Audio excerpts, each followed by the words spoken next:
I'm here, yes. Okay. Good, we got 7. You give us 7 to start the quorum, so give us a quorum.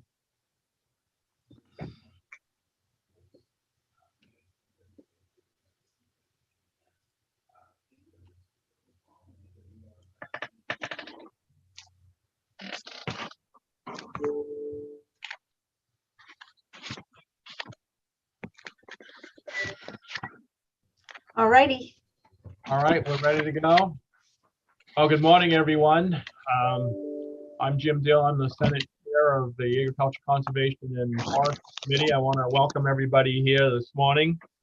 We do have 2 public hearings and 2 work sessions to do. And I think there's a lot of people that's got other presentations and to do in other committees. I know the Black does, and I'm guessing that may be where some of our other committee members may be at other committees presenting bills. So we'll start first with introductions, and I'll start with Representative Osher. Morning, I'm Lori Osher. I represent District 123, Orono, the home of the University of Maine. Senator Black.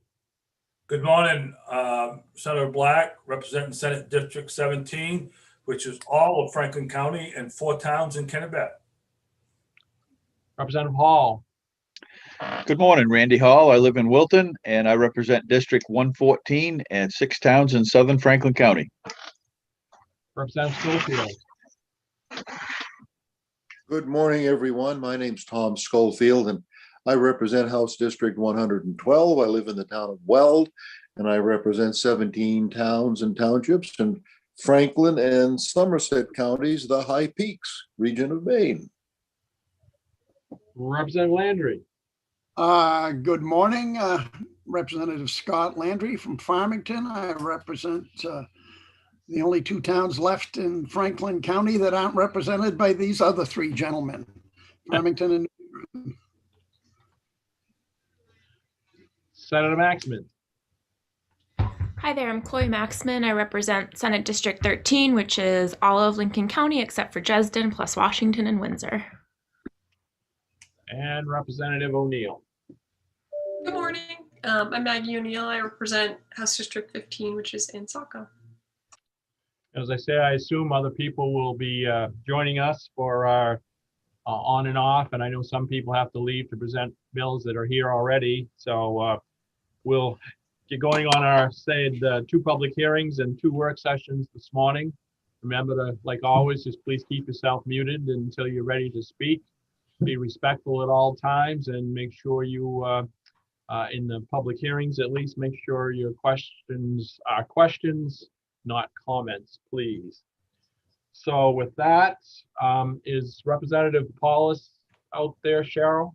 Yes, he is. Would you let him in, please? I will.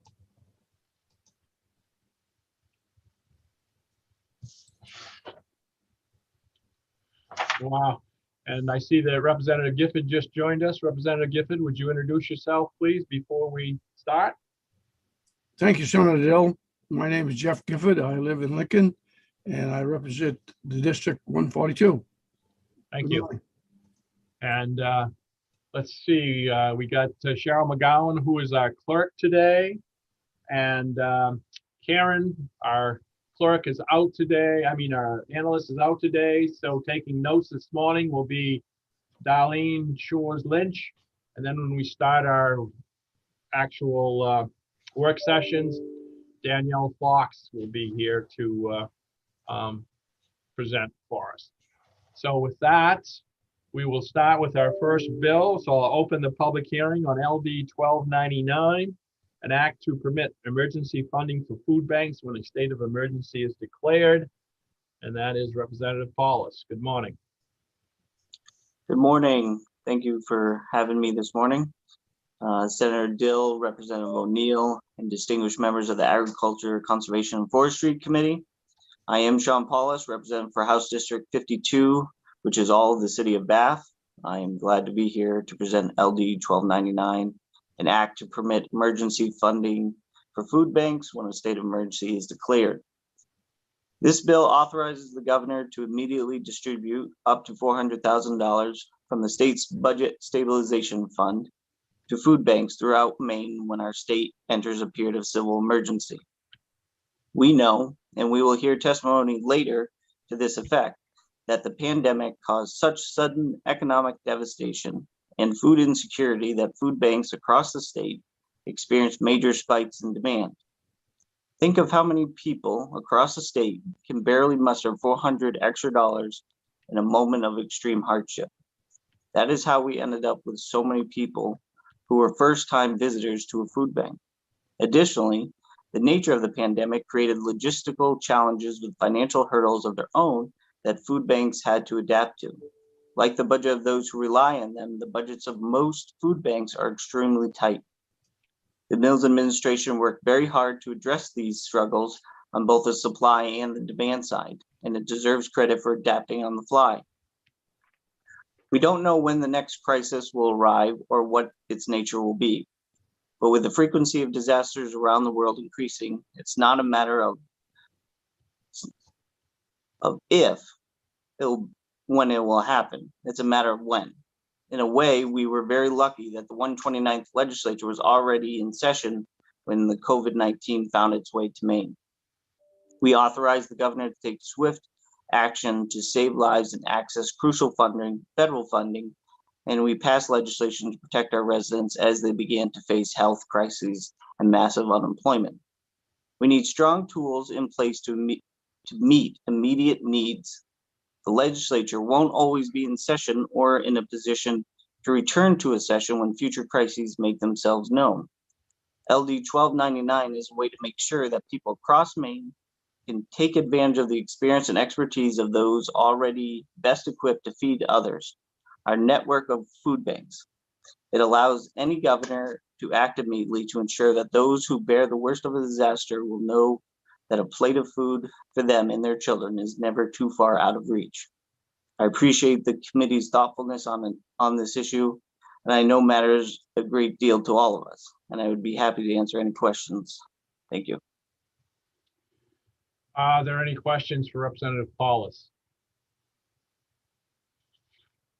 All right, seeing none. Thank you for presenting your bill this morning. Thank you. Next up is Nancy McBrady. Can you let Nancy in if she's out there, Cheryl?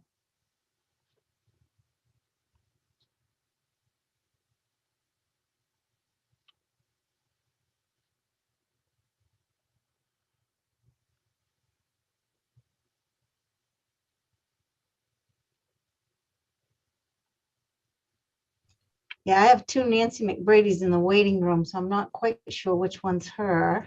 All right, we've already got one in here. We'll just ask that. Is this Nancy, is that you that we have on the screen?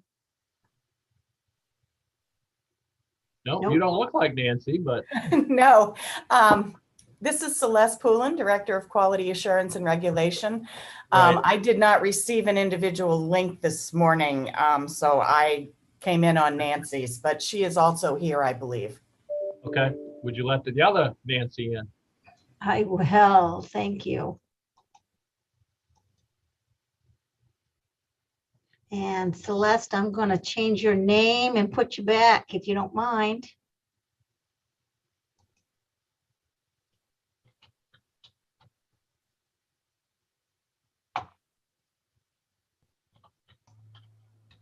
Good morning, everybody. Sorry about that.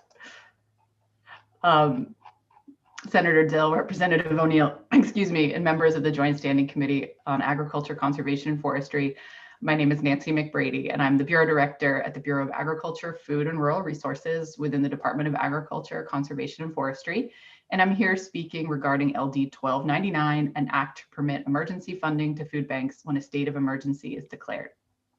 Under this bill, the governor would be able to distribute up to $400,000 from the stabilization fund to nonprofit entities, including food banks, food pantries, and soup kitchens that provide and distribute food to low-income, indigent, or unemployed individuals or households without charge during a state of emergency.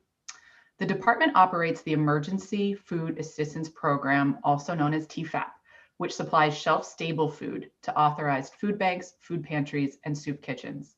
TFAP is funded by USDA and supplies a steady source of food and basic administrative funding year-round.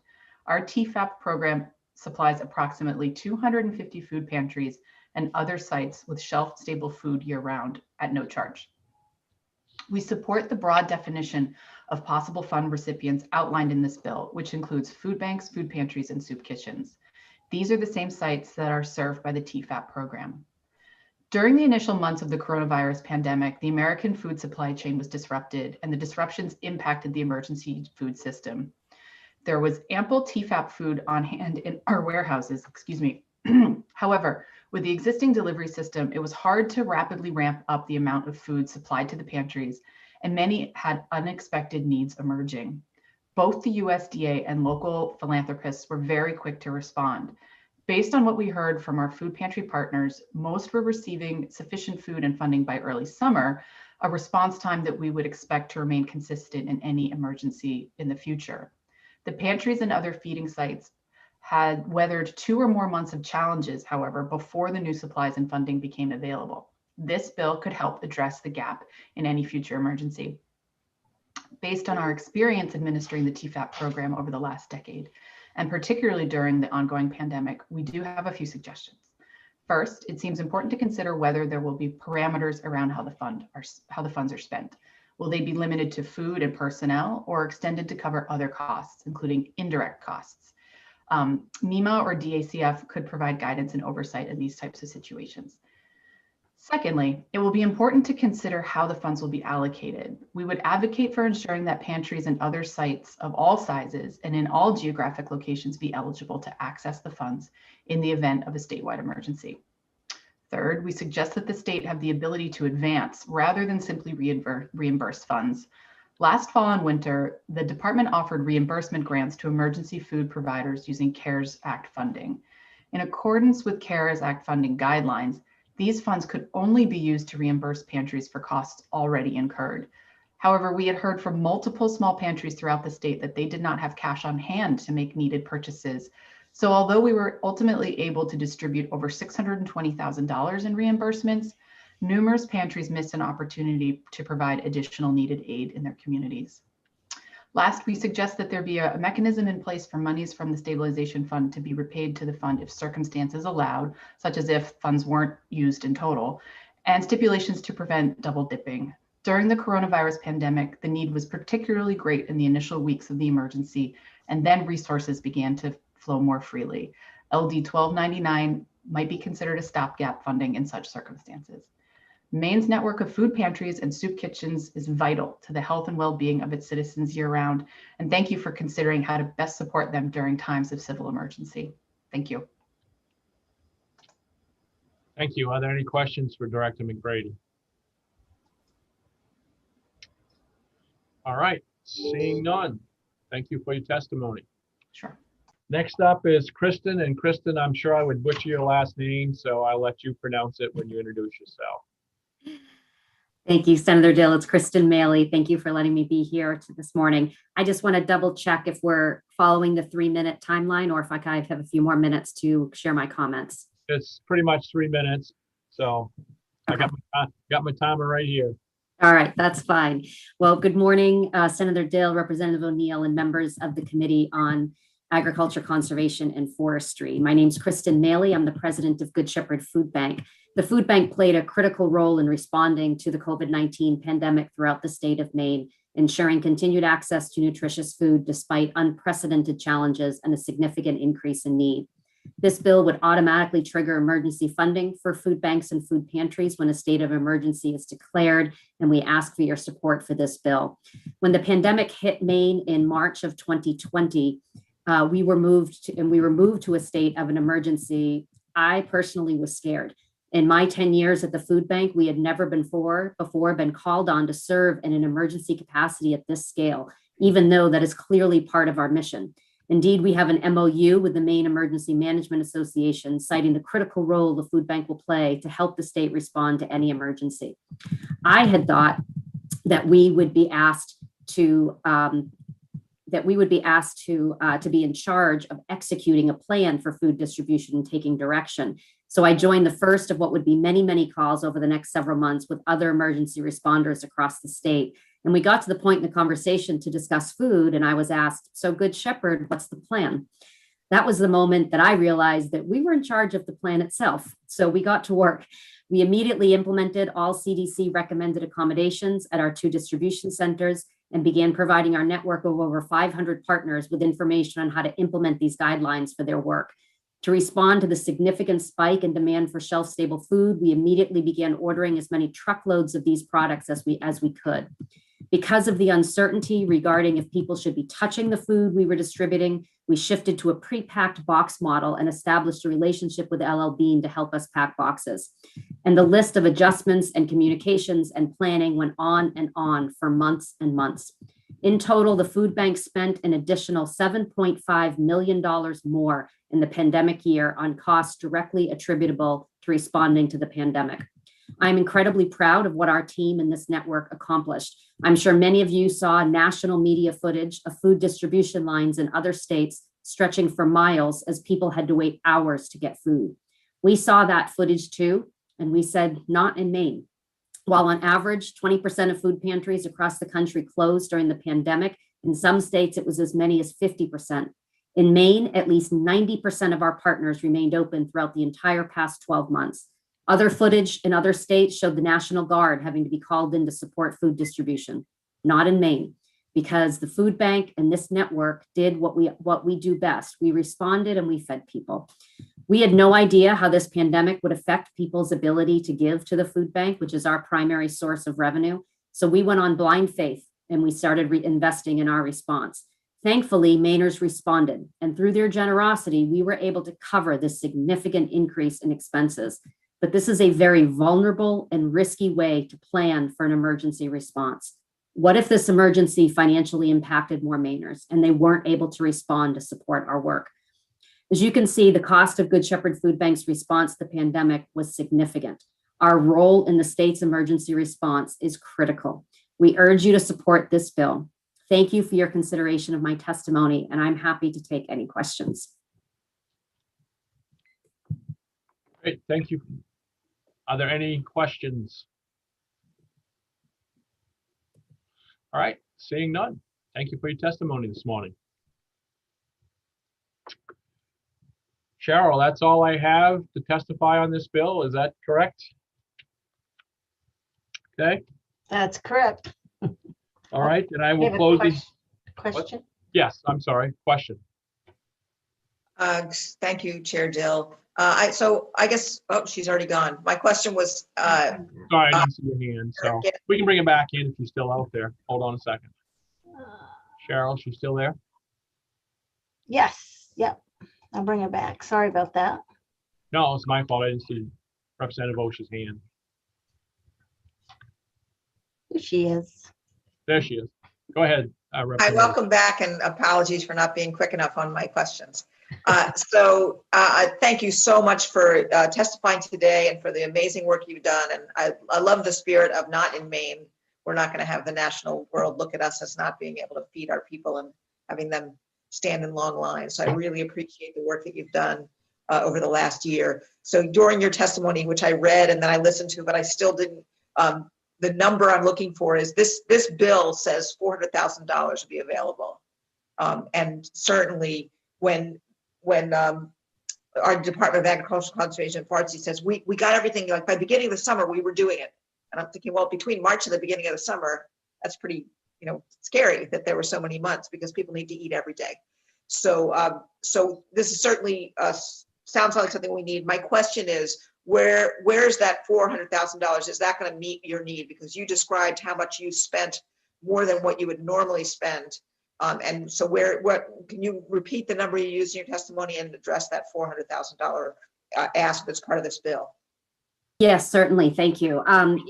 So we spent an additional $7.5 million in the past 12 months on costs directly related to the pandemic. So obviously the 400,000 would not cover it or even come close, but it's something. And so we would appreciate any and all support. And And obviously, we would advocate, depending on the state of the emergency, to consider making it more if necessary. Itemizing that, we spent $2.5 million on purchasing additional food. Again, this is above and beyond what we normally have to purchase. We spent $3.5 million in grants to our partners. Those are, as Nancy talked about, our partners. They are the boots on the ground. Those are the folks who were doing the direct distribution of the food to people, and they had to significantly revamp how they did their work so that they could do it as safely as possible. Many of them moved to direct delivery to homebound people, especially seniors and those who were in compromised health situations. They needed PPE, they needed canopies to be able to do outdoor distributions and other expenses. We also spent $840,000 in gift cards because at one point we ran out of shelf-stable food when we had the glut in the supply chain. So we gave out gift cards for 2 weeks for people instead of food. We spent $350,000 in hazard pay and overtime for our staff. And we spent $250,000 in temporary help because we had to run 2 shifts at our distribution centers. And we also had several staff who were not able to come in. Either they were during times where they were perhaps in quarantine or because they were at high risk and could not come in. So that's just some of the expenses, but I'm happy to provide more detail if necessary, if that answers your question.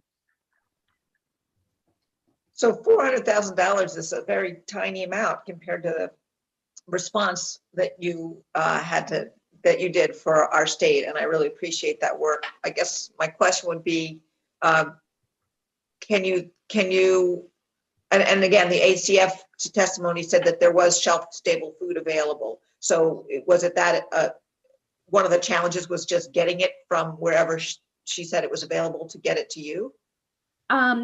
Yeah, so the TFAP program that DACF oversees and in partnership with us that we distribute provides food for 250 of our partners.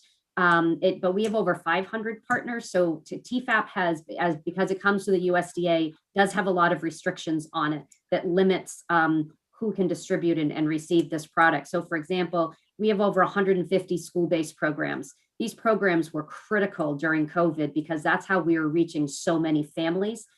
They were partnering with the school nutrition programs to be able to provide all those school meals. And then we were providing groceries to add to those school meals to serve these families. None of our school programs are eligible to receive TFAP.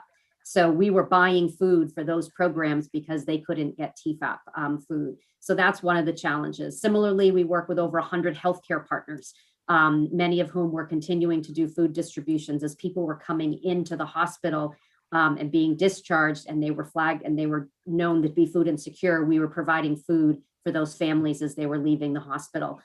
We were also working with a lot of cancer treatment centers, similarly, who were doing food distribution for people who were going in and receiving cancer treatments during COVID, and then they were able to leave with healthy food. Again, those programs are not eligible for TFAP, so we were buying food for those programs. So TFAP plays a critical part, absolutely. In total, it's about 20% of the food we distribute. So it's an incredibly important part of our work. And again, the shelf-stable food that TFAP has was incredibly helpful during COVID, but it is just a part of the response that was required for this pandemic. Thank you. Are there other questions? Representative Gifford, you all set? I thought I saw your hand a minute ago. I did, but I'm all set. Thank you, Senator. Okay, thanks. Okay, seeing no other questions, and that was our last person to testify. I will close the hearing on LD 1299. And I will open the hearing on LD 1407, an act to provide that a forestry operation that conforms to accepted practices may not be declared a nuisance. And that is Senator Black.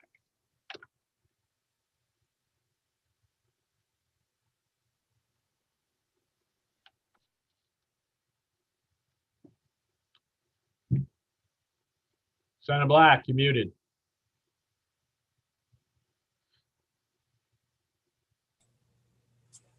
That better? Sorry about that. Good morning, Senator Dill. Representative O'Neill, and members of the Committee on Agriculture, Conservation, and Forestry. I am Senator Russell Black, and I represent Senate District 17. I am here today to present LD 1407, an act to provide that the forestry operation that conforms to an accepted practices may not be declared a nuisance. This legislation enacts the Right to Practice Forestry Act. It provides that a municipality that allows a forest operation to operate in that municipality may not regulate that forestry operation in a manner that limits or prohibits any generally accepted forest management practices, which this bill requires the Department of Agriculture, Conservation, and Forestry to establish by rule. This bill is similar to the Maine right to farm law. Given how important forestry is to the state, we should give forestry landowners protections similar to those afforded by farmers. The right to farm has helped farmers. It has created good opportunities for education, communication, and if enacted, this legislation would do the same for those in forestry. The performance standards in our state laws and rules provide adequate protection for our natural resources. Additional regulation of forest operations at a local level would result in duplication of such efforts, inconsistent and overlapping regulation, confusion of regulators and forest landowners, and serve as a disincentive in the retained of private work in forestry. Legislation invested a lot of effort several years ago to consolidate statewide forest regulations with Maine Forest Service. This was a successful effort that this bill will help reinforce. The question has been raised as if legislation needed. I have been told by the Maine Forest Service there are a number of towns that are proposing ordinances when it comes to forestry and the problems that they could bring. Somebody from the department will be coming after me to give examples and explain the issues these ordinances would cause. Thank you, and I would be happy to try to answer any questions, but I think the experts are coming behind me. Thank you. Are there any questions for Senator Black? All right, seeing none, thank you for presenting your bill this morning. Next up will be Don Manzius, followed by Dana Duran, Patrick Strout, and Tom Doak. So, Director Manzius, you're up. Senator Dill, Representative O'Neill, members of the committee, I'm Donald Manzius, Director of the Forest Policy and Management Division in the Maine Forest Service, testifying in support of LD 1407. Maine has some of the most comprehensive forest practices laws in the country. The Maine Forest Service administers nearly all of the statewide forestry regulations under what is commonly known as the Forest Practices Act. That includes timber harvest notification requirements, clear cuts, timber harvesting and related activities in shoreland areas statewide, protection subdistricts in the jurisdiction of the Land Use Planning Commission, and liquidation harvesting. We also administer permit requirements for stream and wetland crossings and harvesting and protection subdistricts in the LUPC jurisdiction. The regulated community has a good record of compliance with these rules, and the Maine Forest Service has a good record of taking enforcement action when violations do occur. As regards timber harvesting in shoreland areas, Maine statewide standards for timber harvesting and related activities in shoreland areas have been remarkably successful in standardizing the regulation of timber harvesting in shoreland zones. Over 70% of Maine's organized towns have chosen to return the administration and enforcement of shoreline harvesting rules to the Maine Forest Service or to administer and enforce rules consistent with our standards. Many towns have expressed interest in joining this effort. And my point in outlining all this is that Maine has sufficient statewide regulations to protect the not just the forest, but the water and everything else that's associated with the forest. Since 1986, the National Woodland Owners Association has surveyed its members for the key issues concerning woodland owners, the right to practice forestry, and the proliferation of local ordinances regulating forestry operations have consistently ranked among the top 10 concerns. Local forestry ordinances can take many forms, including noise ordinances, reduced weight limits on bridges, time of day work restrictions, permit requirements, and the prohibition of specific forestry practices such as clear cutting. While these ordinances may be well intended, they have the practical effect of increasing the cost of owning and managing woodland and discouraging woodland owners from actively managing their woodlands. Anecdotal evidence over the years suggests that the impetus for a local forestry ordinance often originates with a timber harvesting operation that was followed closely by a change of use, usually development. Municipalities usually lack the expertise to enforce forestry ordinances. As a rule, they do not have licensed foresters on staff, which is a prerequisite for using forestry measurements, particularly in legal matters. And so local regulations often take the form of permit requirements, which add unnecessary time and cost to forest management activities. Maine has had a law that specifies the process municipalities must follow to enact local forestry ordinances since 1999. I've attached the language of this law to my testimony. We've advised several towns on their local ordinances over the years. As to the question of how significant this issue is, the answer is we don't know. We've kept an informal list of towns that have approached us for guidance on developing local ordinances, but we often don't find out if a town has actually followed through. We occasionally learn that a town has a local forestry ordinances when we review their comprehensive plans.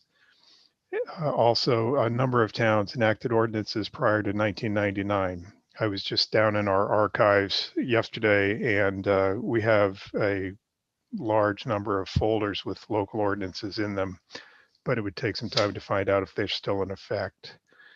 But we simply don't have the resources to chase down this information, and so we rely on local knowledge and the voluntary efforts of municipal officials. As regards nuisance lawsuits, those are civil matters in which the Maine Forest Service does not get involved. We have no authority to be involved in such civil matters, nor do we seek it.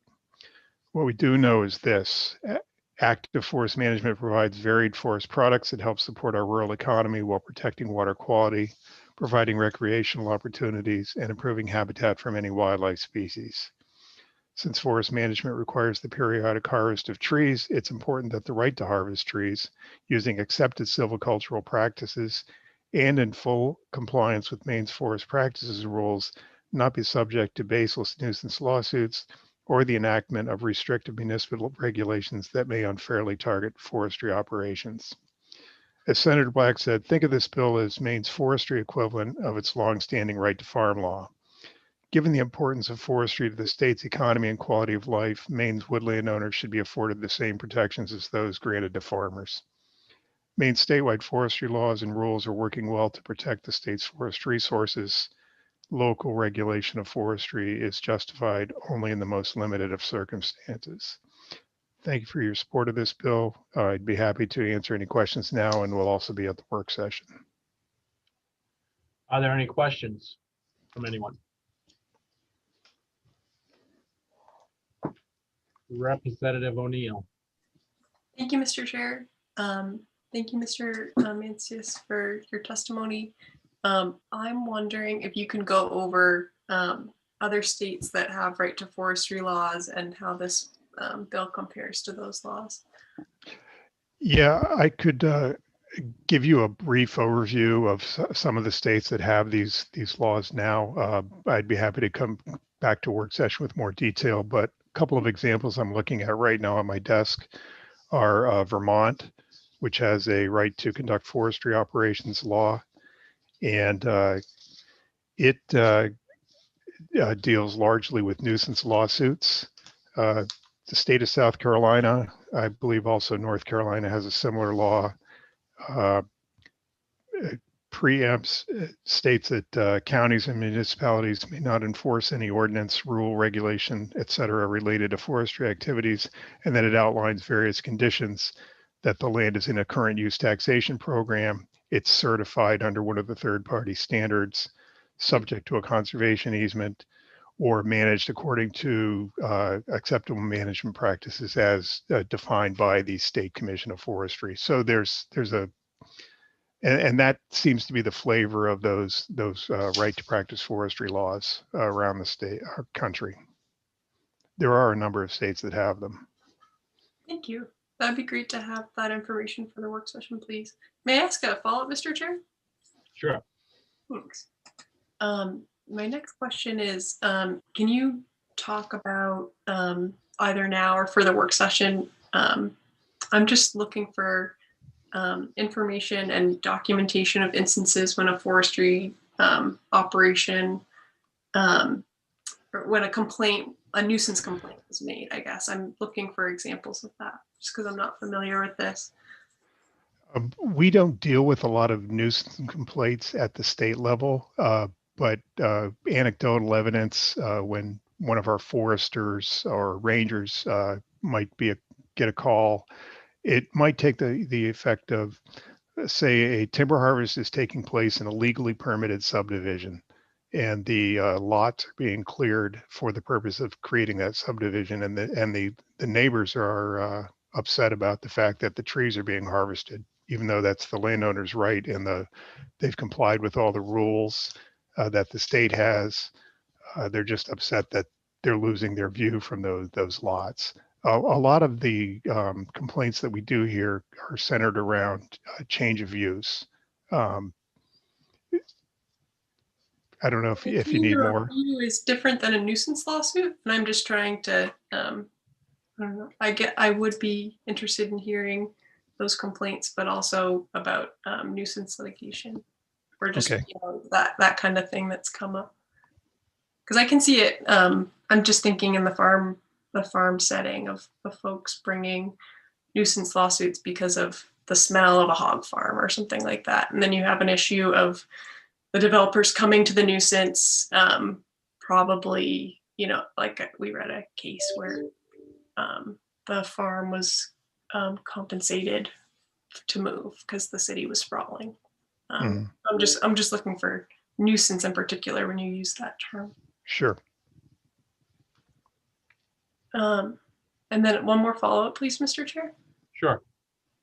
Thanks. And another thing when you come back is just to get an idea of the scale of the problem. If it's local, can you map it? Whether it's kind of contained in certain areas, maybe areas where there's development, is it widespread? And can we get examples of it? Certainly. That'd be really helpful. Thanks. Representative Osher. Thank you, Chair, for recognizing me. So my question is about your testimony mentions the right to farm and how this is similar to right to farm. Can you explain that with a main perspective? We've actually heard some right to farm bills, and so I don't understand how a nuisance is related to that. So could you clarify? Certainly. There may be somebody from the department, from the ag side who's on here, but the Maine's right to farm law says that it allows the department to review any ordinances that we send somebody out to review complaints involving farm operations, and if they are complying with acceptable management practices. It also says that if a private action is filed against the owner or operator of a farm or operation in which it is alleged that the operation constitutes a nuisance, if the action was not brought in good faith. So basically, if the department finds that somebody is in compliance with the acceptable management practices, your nuisance suit will be not considered.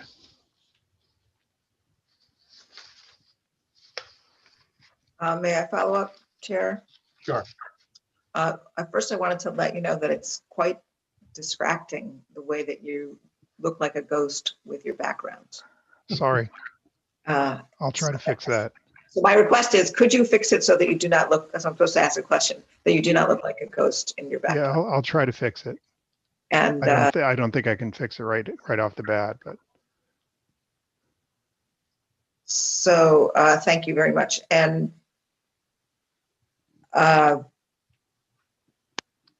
So how are the steps that are laid out in existing law inadequate to ensure good process for forestry?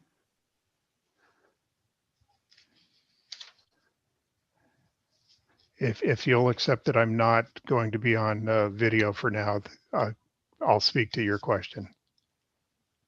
I can't fix it right now. I don't think that's me, so I have to talk to the chair about that. Yeah, no, it's on me. I can't figure out how to fix it. Sure. Go ahead and answer the question. Yes. What we have is 400 and some odd municipalities in the state that all are empowered to enact ordinances at the local level. And we have a number of them that have enacted ordinances to regulate forestry operations in various ways that are inconsistent with the state rules. They have definitions that are inconsistent with state law, which is actually required. They define clear cutting in ways that different from how the state defines it. They require planning board permits to harvest timber in certain zones, road entrance permits. They require visual buffers around timber for timber harvesting. They prohibit harvesting or limit harvesting significantly in certain zones. And again, as I said, they have inconsistent definitions. Okay, Senator Maxman. Thank you so much, Mr. Chair, and thank you, Director Mancius, for being here. Seems like this bill, one of my challenges with this bill is that it really eliminates local control, and I'm wondering if you could talk a little bit about how you see that, given that Maine is usually such a strong home rule state. Yeah, I understand that. As I said, there's 400 and some odd municipalities in the state. I would use the example of the jurisdiction of the Land Use Planning Commission, where the timber harvesting regulations are consistent across the entire 10.8 million acres of the jurisdiction. When you are engaged in timber harvesting, you're not operating in just one town. I believe there will be people speaking after me who represent loggers. Loggers travel from town to town to do timber harvesting. And if each town if there's a hodgepodge of local regulations, they're responsible for finding out what those regulations are, modifying their operations if necessary to conform to whatever the local conditions are, getting permits, et cetera, is an additional time and cost requirement that constrains good forest management. There are adequate regulations at the state level to protect the forest resources.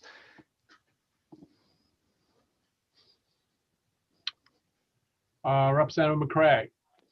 Yes, thank you, Mr. Chair. My apologies for being tardy. I'll introduce myself. I'm Representative David McCrae, District 148 up in Aroostook County. Anyway, I do have a quick question. I live on a road that had a logging operation back 2 or 3 years ago. It's a definite secondary paved road. And of course, we post the road and we keep heavy trucks and equipment off that road in the springtime. However, with I don't know how many acres, 700 or 800 acres, I think, that were clear cut. And there was a lot of logging coming through this road. It basically destroyed the road. And I'm just curious, does this mean that the town has to post these roads 365 days a year to prevent that, or what have you? I'd like to have Mr. Mann just address that, please. I am not an expert on road law, but it would seem to me that if any operation, whether it was timber harvesting, transporting fuel, gravel, whatever, if they impacted a local road, then the town would have a right of recourse through civil action against whoever did that.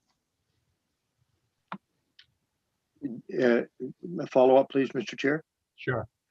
Thank you. So this bill is not aimed at what I see that as a nuisance, correct? That's correct. Okay, thank you very much. Representative O'Neill. Thank you, Mr. Chair.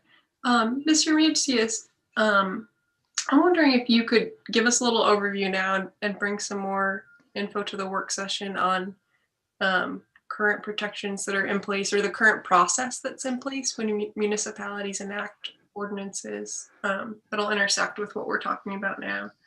Sure. The municipalities right now, if they want to enact a local forestry ordinance, they need to have a licensed forester who is not in the employ of the Maine Forest Service participate in the development or amendment of the ordinance.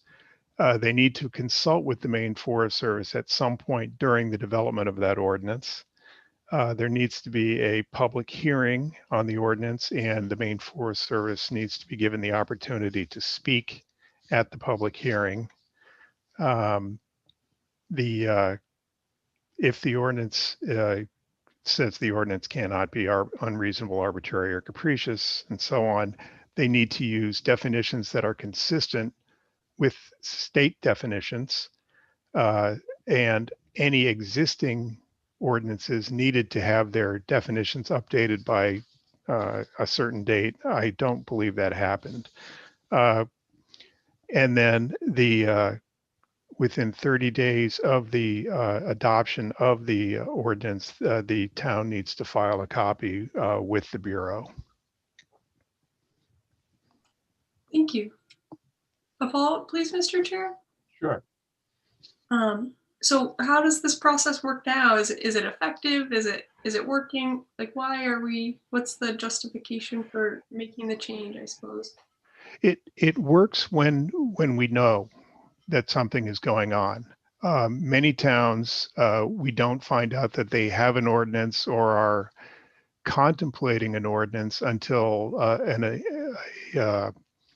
a logger or a landowner or a forester who lives in town happens to find out about it. And then they let us know, and we reach out to the town and make them aware of the process that they need to follow.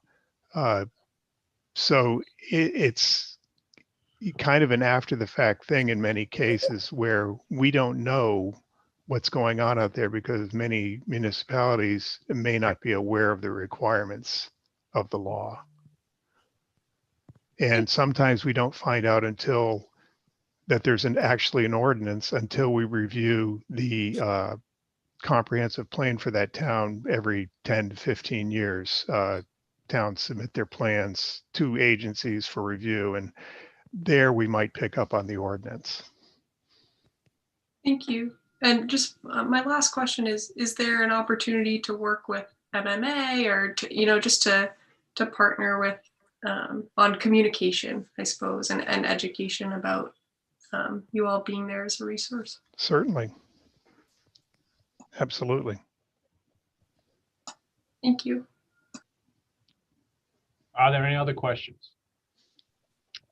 Seeing none, thank you for your testimony this morning. Thank you. Sorry about the video. Next is Dana Duran. Good morning, Senator Dill, Representative O'Neill, members of the Committee on Agriculture, Conservation, and Forestry. My name is Dana Duran, and I am the Executive Director of the Professional Logging Contractors of Maine, a trade association that represents logging and trucking contractors throughout the state. I've provided written testimony, so I'm going to read some of it, but I will also try to summarize because many of the points I'm going to make you've already heard from both Senator Black and from Don Mancius from the Forest Service. So we're very appreciative of Senator Black for introducing this legislation. I think the key to all of this is parity. The forestry community wants to be treated the same way and not as an outlier, and be consistent with other natural resource-based occupations. We've seen this occur over the last several decades in Maine law where one component, whether it's fishing or farming, is singled out and the other is left out. And I think this is at the core of it is about parity amongst our natural resource industries that are kind of the backbone to the state of Maine.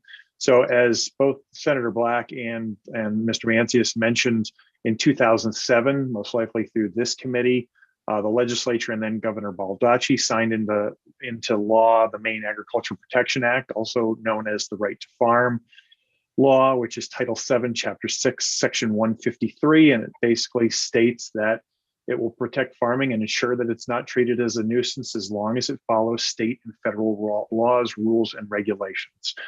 We believe this legislation does the same.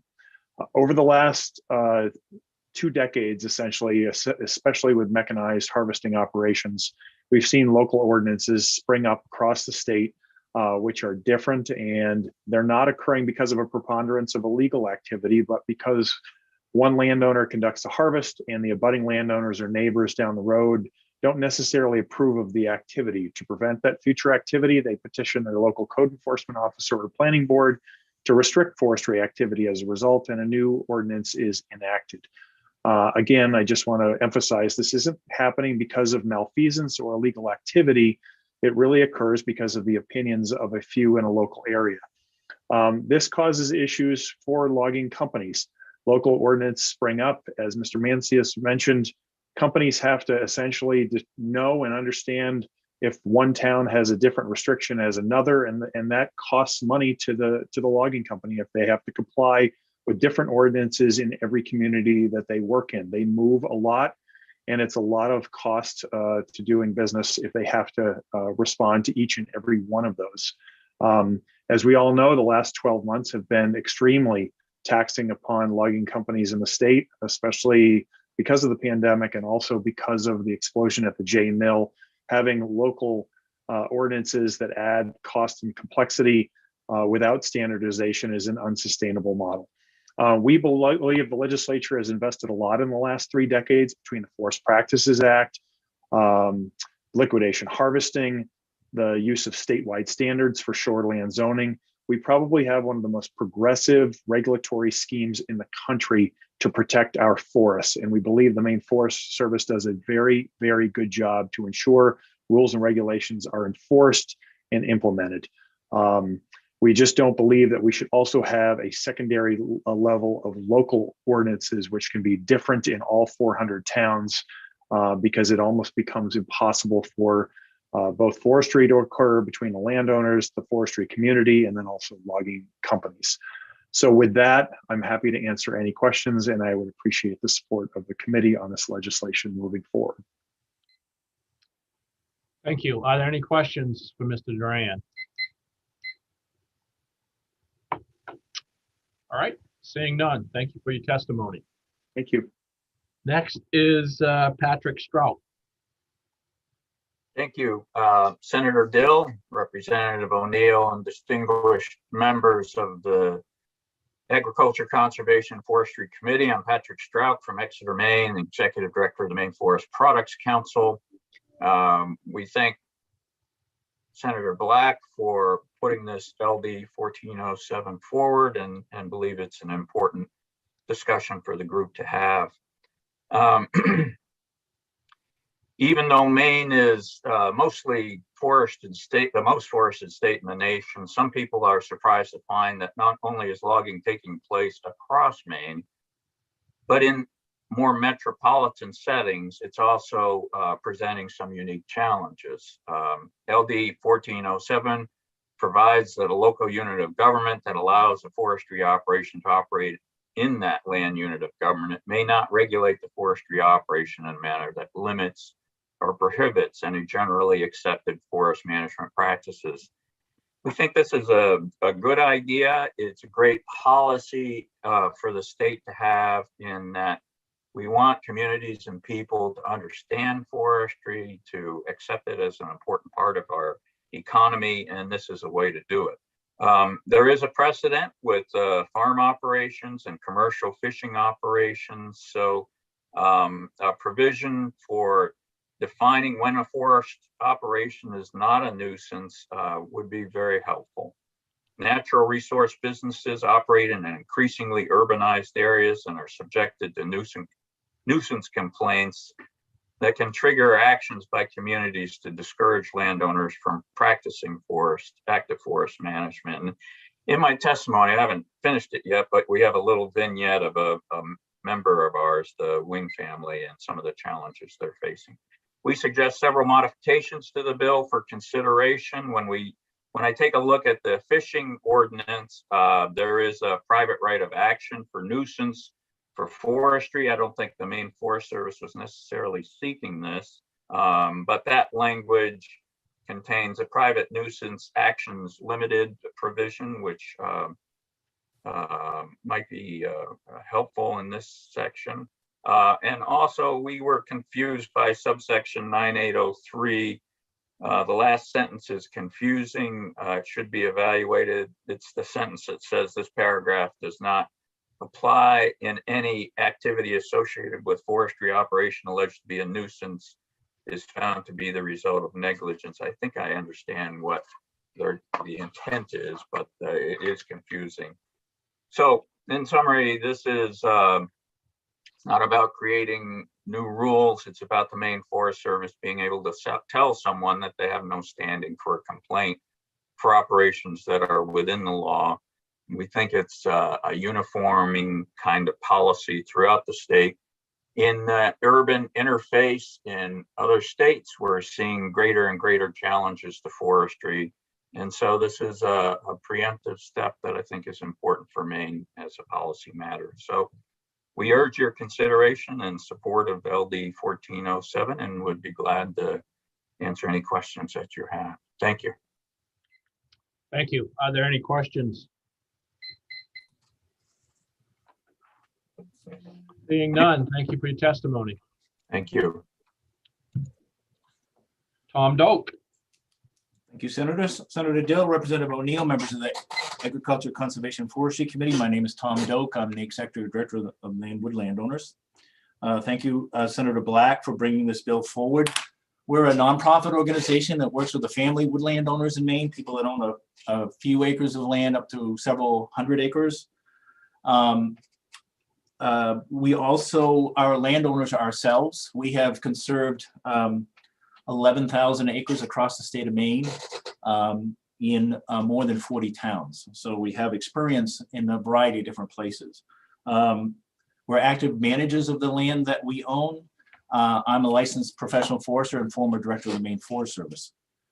One of our key goals is to encourage long-term stewardship of land among the smaller woodland owners. And we know if we can get them actively engaged, they're much more likely to keep it as forested land and producing all the public values that go with forests, so like including wood for the industry, but improved wildlife habitat, clean water, employment opportunities for loggers and foresters, and increasing around the benefits of forests and carbon and climate issues.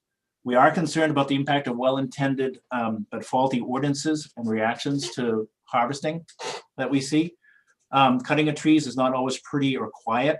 As I mentioned, we operate in a number of different towns. And while there are many well-intended regulations out there, there's a huge difference from town to town to town of understanding, regulations, and acceptance of practices. I had personal experience in dealing with towns. When I was director of the Forest Service, I actually did some of the consultations on local ordinances with towns. And they're usually driven by a single event. Somebody didn't like something that they saw and it drives that ordinance. And many of them really have no real basis in of science or practicality, but they're usually a response to some event. So we see this as, we really don't want 400 ordinances. And the example I would use, when I was director, the shoreline zoning statewide standards was mentioned. When I was director, one of the issues we were dealing with was we had all these different regulations in the harvesting in the shoreline zone. And so actually what we did was said, well, let's develop a single standard, let's get a standard and see if towns will follow that standard. And that has been mentioned several times. Now there's 70% of the towns that are following that one single standard. So you, from town to town to town, people understand that that standard is in place. And I think that's an example of the success of this kind of approach. I think the right to farm law has been helpful to farmers. And I think this is something that I would ask you to consider for woodland owners. With that, I'd be happy to take questions. Are there any questions for Mr. Doak?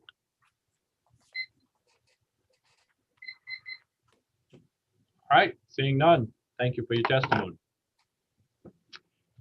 Next, we have Eliza Townsend, Heather Spalding, Rebecca Graham.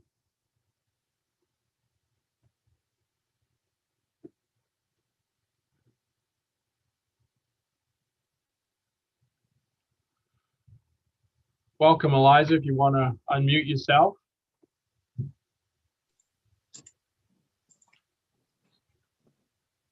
Good morning. Nice to see you this morning. I am Senator Dill, Representative O'Neill, distinguished members of the ACF committee. I am Eliza Townsend, and I'm the Maine Conservation Policy Director for the Appalachian Mountain Club. AMC is the nation's oldest conservation, recreation, and education organization with the mission to foster the protection, enjoyment, and understanding of the outdoors. We have 6,500 members in Maine and own 75,000 acres of forest land in the 100-mile wilderness region of Piscataquis County, managed for multiple use, including sustainable forestry, carbon sequestration, backcountry recreation, and environmental education. We harvest 6,000 to 7,000 cords of wood per year delivered to local mills. When last you discussed LD 125, I heard the committee talking about the idea of making site visits to better understand issues of forestry. And I would like to invite you to tour our forestry operations. We're very proud of our forest management, and we love sharing it with others. LD 1407 raises a number of questions and concerns. The first is what exactly the issue is that it seeks to solve. I'm not aware of instances of forestry being declared a nuisance, and I'm stumped as to why the law is needed. A lot of the emphasis this morning has been on municipalities. We've not heard any documentation or specific instances of nuisance lawsuits regarding forestry in Maine. Second, LD 1407 directs the Department of Agriculture, Conservation, and Forestry to develop rules defining generally accepted forest management practices and specifies that those rules are routine technical rules.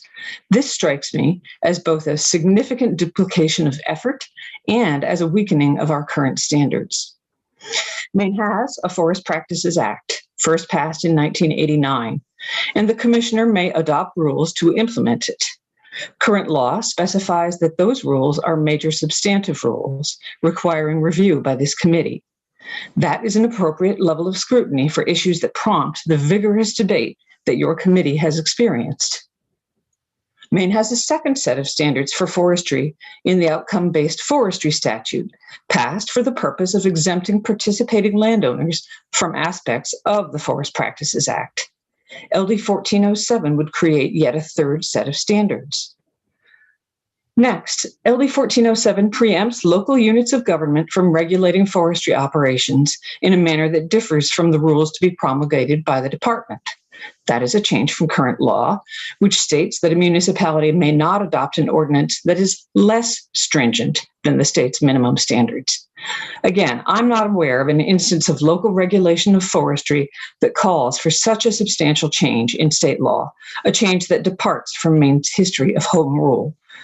If municipalities, in fact, are the problem, which is the theme that we've heard this morning, it strikes me that there's a much more targeted surgical solution that is possible.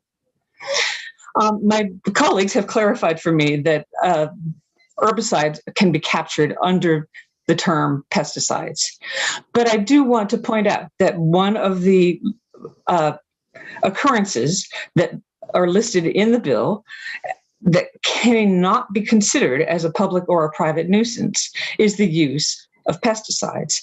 Given the amount of time that this committee has devoted to the issue this year, that's an important flag. So to conclude, although AMC conducts forestry and cares deeply about the future of Maine's forest products industry, we do not believe that LD 1407 is needed, and we ask you to vote ought not to pass. I'd be happy to answer questions. Are there questions? All right, seeing none, thank you for your testimony. Next is Heather Spalding. Good morning and happy Earth Day, Senator Dill, Representative O'Neill, and members of the ACF committee. I'm Heather Spalding and I'm Deputy Director of MOFGA, and we oppose LD 1407. This bill clearly springs from the American Legislative Exchange Council, which seeks to roll back environmental regulations in state legislatures across the country. I've attached a copy of their template to my testimony. Like at least 3 ALEC bills introduced in recent years in the Maine legislature, LD 1407 has the ignoble intent of preempting municipal ordinances that communities throughout the state have developed thoughtfully over the past 30+ years.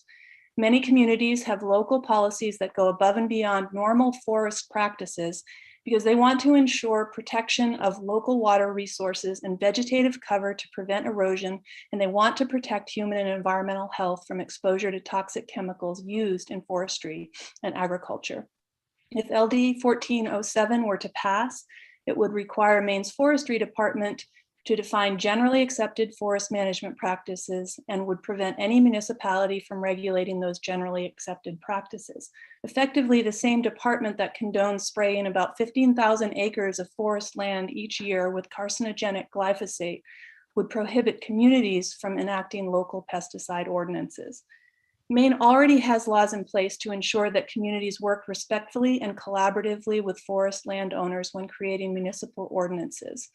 Existing requirements include working with a licensed forester, meeting with the department and municipal officials to discuss the municipality's forest practices goals, holding a public hearing, providing the department with a 30-day advance notice of the hearing and the opportunity to present at the hearing, providing all landowners in the municipality with a 14-day advance notice of the hearing, scheduling a vote on the ordinance at least 45 days after the hearing, and ensuring that the ordinance is not unreasonable, arbitrary, or capricious.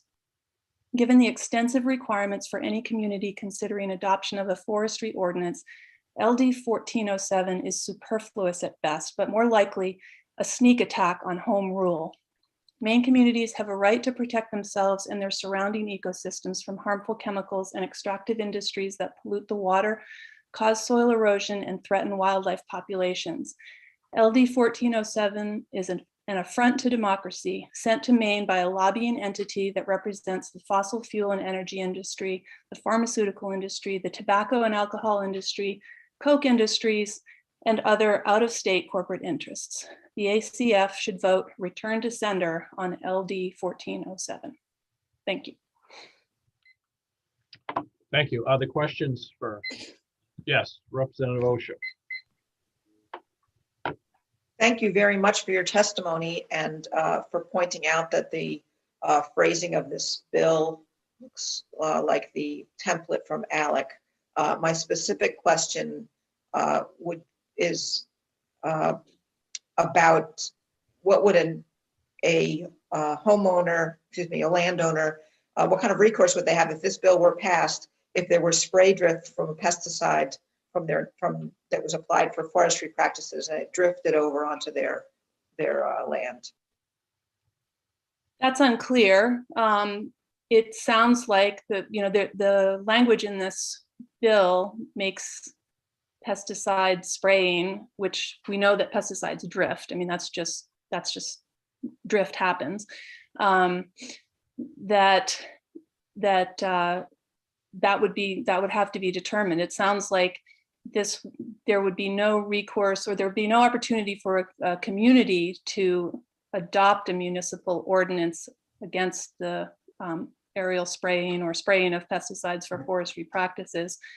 And so I think that would be that would create a real challenge for communities, that it's very vague in the language about what kind of recourse any landowner whose property may be drifted on would have at their disposal. Chair, may I ask another question? Thank you. Can you comment on this terminology that's that in quotes generally accepted forest management practices in this bill? I think that's part of the question, that that a lot of the comments that came before earlier this morning were referring to the right to farm law. There are challenges with the right to farm law as well, but they are more grounded in state and federal law. And I think this is, normal forest practices or generally accepted forest practices. Those are up for debate. It's very vague. And so we definitely would have concerns about that. Thank you. Are there any other questions? All right, seeing none, thank you for your testimony this morning. Next is Rebecca Graham, followed by Melanie Sturm.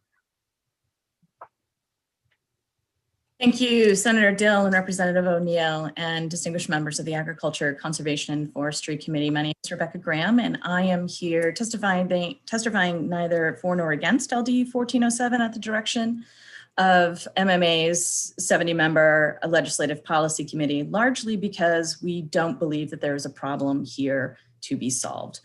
Our ordinances are enacted with municipal officials in consultation with their community. And as this committee has heard, there is already a very highly detailed process that involves a number of stakeholders, professionals, and the department already in that ordinance development process that is also outlined in MMA's planning board manual and highlighted there. Additionally, it is that process that deals with the relationship building piece that assists forestry practices, allows those individuals to understand why practices that may be noisy or seen as perhaps a nuisance, it provides them a platform to have that one-on-one conversation, and that would be eliminated by this bill. Additionally, just because something is an accepted industry practice doesn't mean that it's well suited everywhere, and it's that uniformity of statewide need that the courts have accepted as the threshold for preempting municipal regulatory authority. And land use is not uniform in its application or its impact. So while certain activity might be industry appropriate, there are a number of also regulatory issues that other communities have that stem across a number of different environmental regulations that this would prevent, including the pesticide ordinance and also fertilizers. So there are 40 communities that have additional federal and state environmental permit obligations, and those are elevated to retain more vegetation and protect certain impaired streams, as well as require the replacement of vegetation to offset the removal of vegetation that may have greater economic value. It's often for those reasons that municipalities have deeper setbacks than normal forestry practices would recommend to adopt, and also more stringent regulation for the types of chemicals and fertilizer that are allowed to be discharged in those waters. Because those communities are on the hook for those violations, they have to pay to not meet those obligations. This bill would disallow that localized option and putting communities on the hook for stream degradation, and also removing the one tool that they have that assists them with meeting those obligations at the expense of all of their property taxpayers.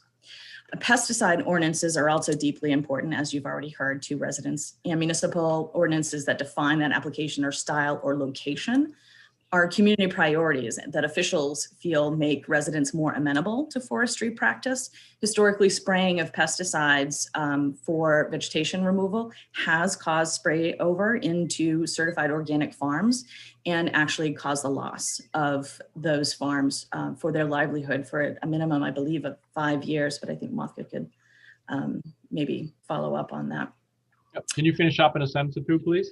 Sure, absolutely. So municipal feels, if this committee feels as though it needs to go forward with this, we would indicate that there's going to be a number of duties that the Forestry Department or the Department of Agriculture are going to have to assume. And that includes making sure that the entire regulatory scape is swept up into that routine and technical rulemaking, which we would agree needs to actually be major and substantive, because those communities as well, and the forestry practices that they define will need to take all of those uses into assumption as well. So with that, I'm happy to take any questions. Questions, Representative Schofield. Thank you, Senator Dill, and good morning. I was just wondering about the MMA's position on what is relatively similar law as it applies to agriculture in our state. Have you had any concerns with that, and what kind of examples can you offer us as to show of those concerns? Thank you. Thank you. The right to farm bill, mostly those intersections deal with, again, more densely populated areas. That's where there is a rub in terms of whether or not there's cities allow certain types of farming that may be considered a nuisance to their neighbors in the more densely located areas. And the only other issue that I have heard of are the fertilizer runoffs into urban impaired streams. Again, it's the more densely populated areas where these practices intersect that tend to cause the most problems for municipalities and tend to be the only places where you would get a number of those types of issues.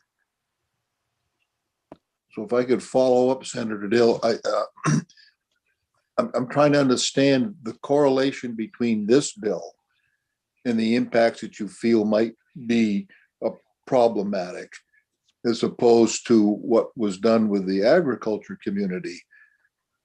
Do you see that this is more problematic than the bill that covers the agriculture community? Thank you.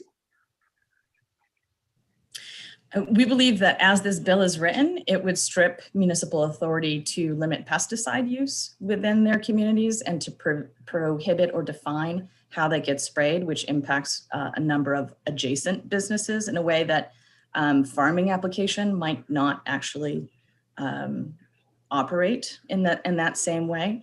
Additionally, there are a number of ways in which the retention of vegetation in certain areas for scenic byways, for instance, or historic preservation, those setbacks we heard earlier are a problem for forestry lot owners, and they don't prohibit forestry action. They set reasonable limits in order to retain community important features, as well as allow them to meet federal permits. So the fear is that without those in place, again, that's a very localized necessity, that tool couldn't be used by communities, and those landowners wouldn't need to actually abide by those. So there are a number of those pieces that would then go away. Are there other questions? Seeing none, thank you for your testimony. Next is Melanie Sturm. Good morning. Thank you. First, I'd like the committee to know that I mistakenly registered to speak neither for nor against. So it was a user error. I'm sorry. I meant to click oppose. So just wanted you to know that. So good morning, Senator Dill, Representative O'Neill, and members of the committee. I'm Melanie Sturm, the Forest and Wildlife Director at the Natural Resources Council of Maine, and I appreciate the opportunity to testify in opposition to LD 1407. LD 1407 is similar to right to practice forestry laws that other US states have passed, but different in important ways that form the basis of our opposition to this bill. For example, the Vermont state legislature passed a right to practice forestry law in 2018. The Vermont law takes a different approach than the one proposed in LD 1407. In Vermont, there is the presumption that an activity is not a nuisance. The presumption can be rebutted by showing that there is negligence, a failure to comply with applicable laws, or that there is substantial adverse effect on the health, safety, or welfare of an adjoining landowner. LD 1407 does not contain that same presumption. Another difference between LD 1407 and Vermont's law is the definition of affected forestry activities. It is unclear how some of the activities listed in this bill would lead to a nuisance claim. For example, change in ownership and adoption of new forestry technology. These are not explained. While some specific forestry activities are listed, others are not. For instance, pesticide drift or stream siltation, which could result from commonplace forestry activities, may not be isolated to a single property. Best management practices may have been used in carrying out these forestry activities, but if there is an adverse significant impact to a neighboring property or to nearby public land, then affected landowners should have legal recourse. At a broader level, we question whether this bill is needed to address actual, substantial, and documented cases of nuisance complaints causing an impact on forestry operations. We wonder how frequently are forestry operations stalled as a result of nuisance complaints. What types of claims are being made? Are they frivolous or legitimate? How often have public entities versus private landowners made complaints against forestry operations? Which companies have had complaints filed against them and where are they located? Documentation will be helpful and potentially revealing. Only if the issue is widespread, prolific, and ongoing would it seem that legislation is necessary. On its face, LD 1407 appears to be far-reaching, more so than the somewhat analogous right to farm law that has been brought up multiple times. I'm curious why a blanket protection for the forestry industry against any complaints is needed. There are dozens of commercial activities in Maine that are noisy and messy at times, and that would also maybe want to be shielded from nuisance complaints. Why single out forestry? Based on the information at hand right now, LD 1407 seems to limit the rights of nearby landowners if there is a problem. Legislation that strips away rights of Maine people who have legitimately and significantly been affected by forestry activity would be misguided and consequential. For these reasons, I urge the committee to vote ought not to pass on LD 1407. Thank you for the opportunity to testify, and I'd be glad to answer any questions you might have.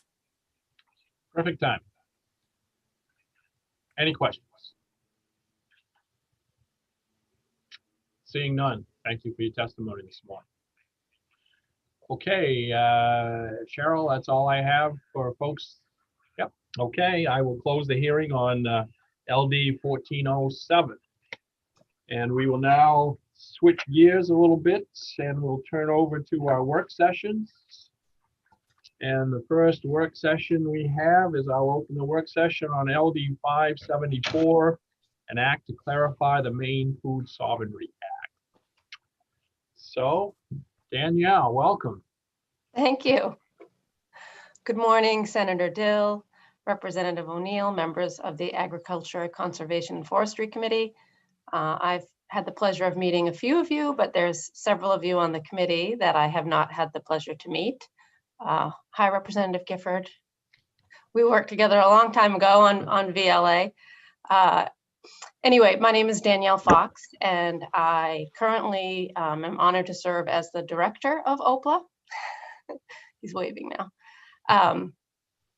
And I'm filling in for your analyst, Karen Netto, today. So prior to being the director of OPLA, I did serve as a committee analyst for about 20 years. So I've done this a few times, but it has been a while. So I hope you'll bear with me. And I did hear you say, Senator Dill, that you wanted to start with LD 574. And I know that the two bills that you have for work session today are very similar. So I'm happy to go back and forth between the two since they do propose some very similar things, although in slightly different ways. So feel free to switch back and forth. I can be prepared.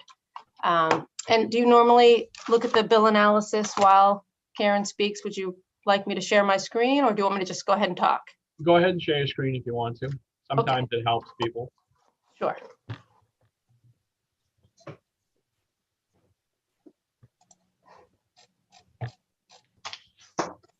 Okay.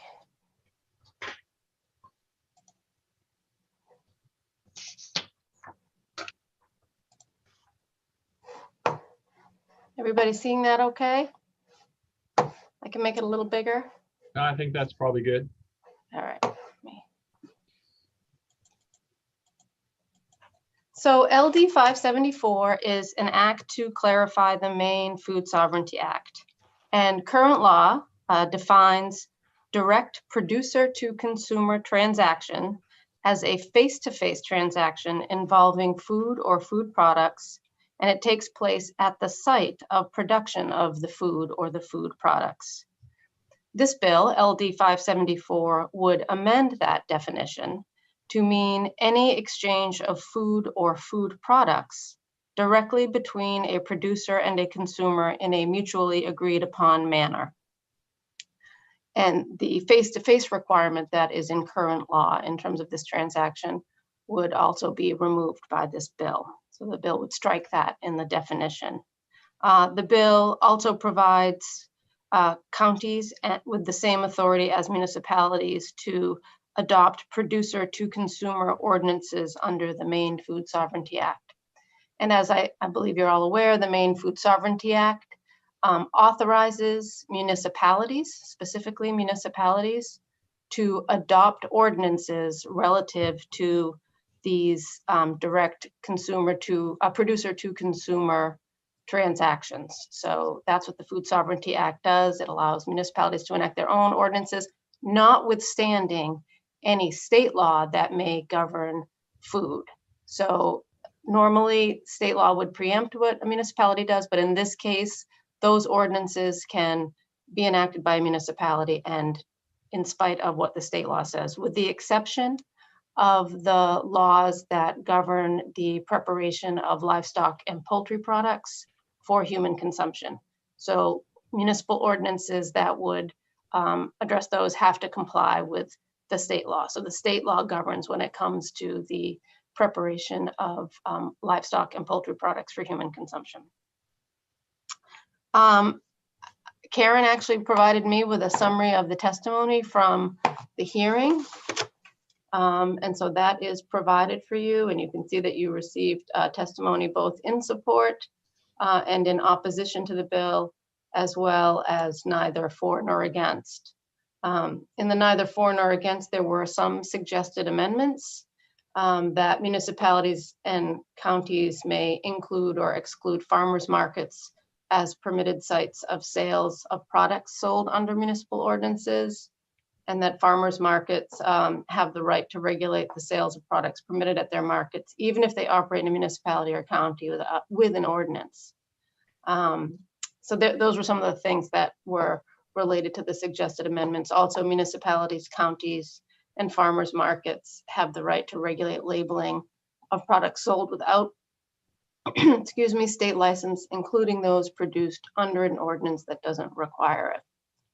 So before you may want to get to some of the suggested amendments, I did want to bring up some potential issues that the committee may want to look at and consider. For both of these bills, I'm going to give you a little advance warning. I'm going to get into the weeds a bit with regard to drafting when it comes to extending the Maine Food Sovereignty Act to to unorganized territories and plantations. It's not that there's a legal issue necessarily with that. It's just more the way that it's drafted. Technically, I would probably offer some changes so that you can ensure that it's actually giving that authority as you intend it to, if you decide to move ahead with that portion of either of the bills. The substantive issue in this bill, LD 574, is really found in the change to the definition of direct producer to consumer transaction.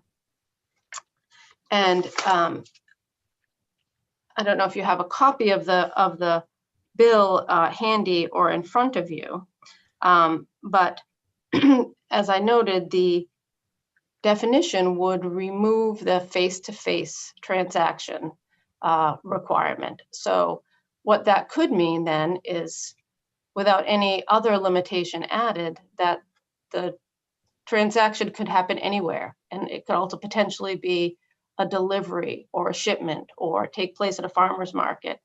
And if that is the case, could that cross municipal lines? So the producer is in one municipality that is regulated by an ordinance, but yet they might do the transaction across a boundary in another municipality, in which case it's not necessarily clear which municipal ordinance would apply. So removing that face-to-face requirement at the site of where the food is produced or the food product is produced opens that up a great deal. And I think you heard reference to that in the testimony at the public hearing.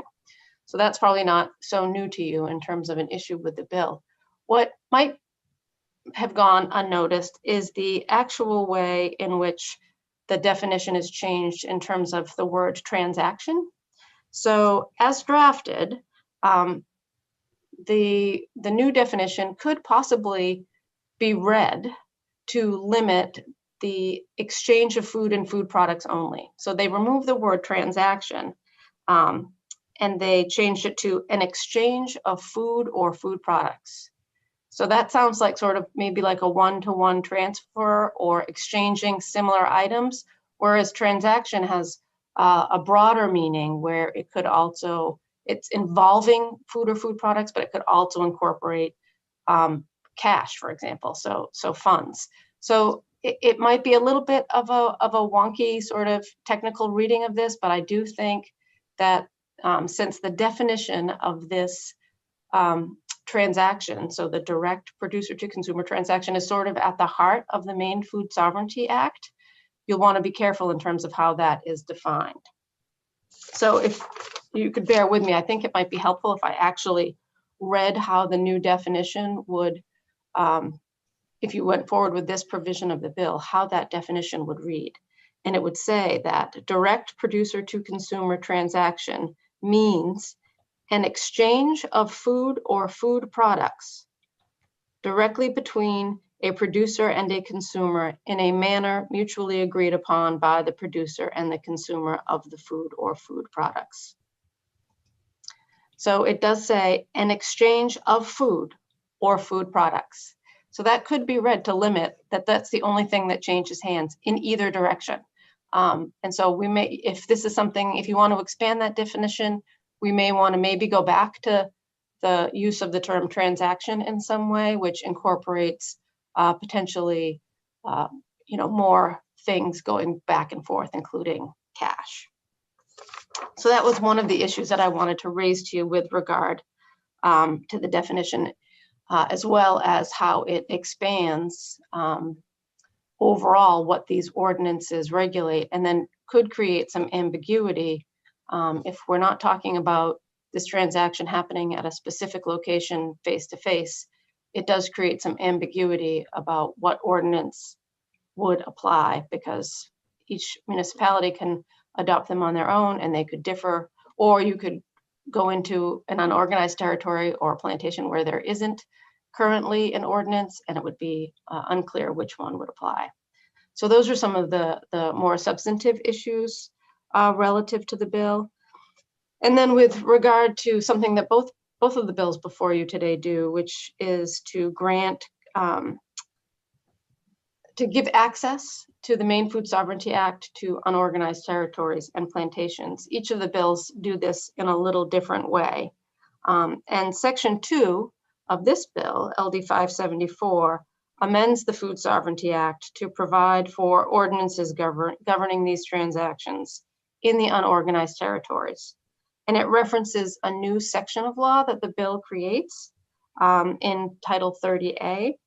And the section of law that is being amended to give counties the authority to, or the unorganized territories, the ability to have ordinances of their own governing these transactions. It's amending a section of law that authorizes counties to provide municipal services to unorganized territories. So it's an authority to provide services. It is not in a section which provides authority to enact its own governing ordinances. And I think that it might be better if you wanted to move forward with this to maybe establish that authority in its own section. It's a little bit internally inconsistent where it's added now, as it's amending a section of law that provides the authority for the counties to give services to the unorganized territories, rather than granting them some self-governing authority when it comes to these consumer and producer transactions. So, and the reason why I think that's important is because these ordinances are allowed to be enacted notwithstanding any state law to the contrary. So it really, I think, needs to be clear that that the general laws of the state are granting this authority to the unorganized territories by way of the county adopting these ordinances. The plantations already have a section of law that gives them the authority, like municipalities, to do these things. So that the plantation one is drafted pretty well, and that's really clear that if you went forward with this bill, it would be in an authority section to adopt their own governing ordinance. So again, that was the wonky technical stuff. I think I understand what the intent of the bill was doing, but I think to draft it clearly and to ensure that the authority is clear, that the law is giving the authority, I think it might serve you well to put that in a little bit of a different place. And so that's really, those are the things that I wanted to raise to you with regard to LD 574, and I'm happy to answer any questions you might have, and also to I'll take down the share screen if you'd like. Yes. Okay. Questions? Yes, Representative Fluker. Thank you. Playing with my buttons here. I think just to simplify the conversation for this bill, I would say that we should probably just deal with the issue of including the municipalities and including the counties, the municipality, once again, using the wrong words, counties and plantations in Senator Kimes' bill, because I think that might be a little bit better language to start with, and just focus on the issue of the definition within this bill. And then also as part of that conversation around the definition, I'm sorry, I missed our analyst's name, but I really appreciate the analyst's work on this. And I really like that point that she made around transaction versus exchange. So I'd take out the word exchange and replace it with transaction in the definition, which is in, if anybody's following along, section 1, paragraph 1, making it a transaction instead of exchange.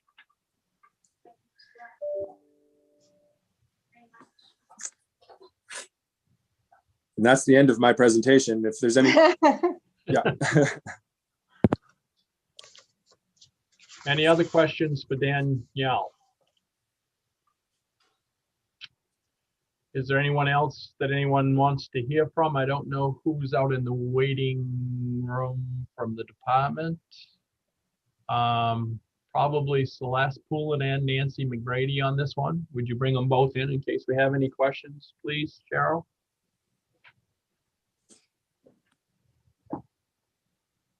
Yes, I will. Jimmy DeBasi, I don't know if he had his hand raised. I don't know who he is. So. I don't remember. He testified before, but right. If we could just keep the conversation to us in the department for right now, that'd be great. Absolutely. I didn't ask to bring him in. So the concerns we hear, I guess, Celeste, or I don't know, Nancy, which one wants to answer it, is around the farmers markets. Certainly is what I'm hearing the most issue about here. So where is the department on the farmer market issue and with this new definition? I will take a stab at that. The feedback that we've heard so far from the Maine Federation of Farmers Markets is that they do not support that change. And I believe Mark Guzzi outlined his concerns about that quite extensively in a follow-up that he had sent to members of the committee.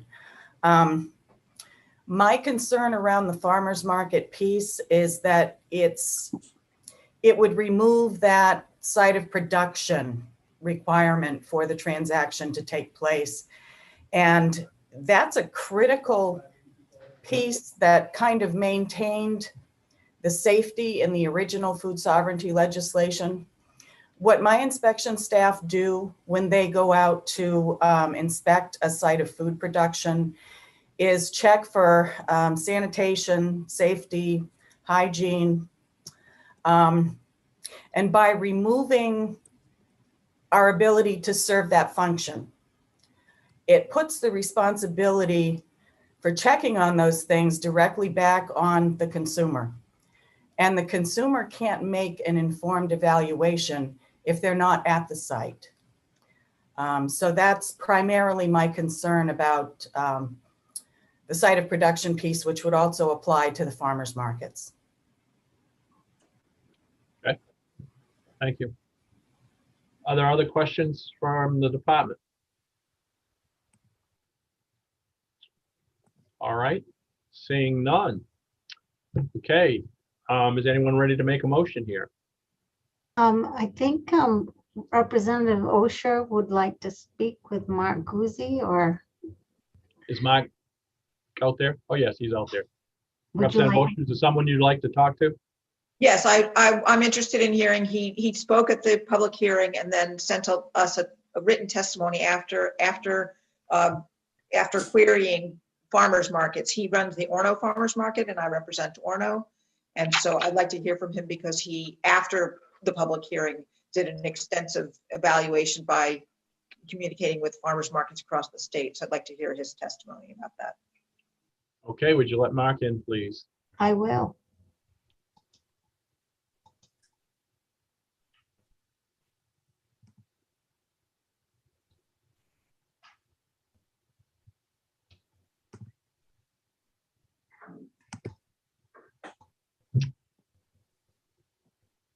I am here and I'm hitting start my Okay. video. Yes, we can see you. Would you introduce yourself and then we'll have Representative Osha ask the questions. My name is Mark Guzzi. I grow vegetables at Piecemeal Farm in Dixmont. I am the manager of the Orono Farmers Market and the chair of the board of the Maine Federation of Farmers Markets. All right, thank you. Representative Osha.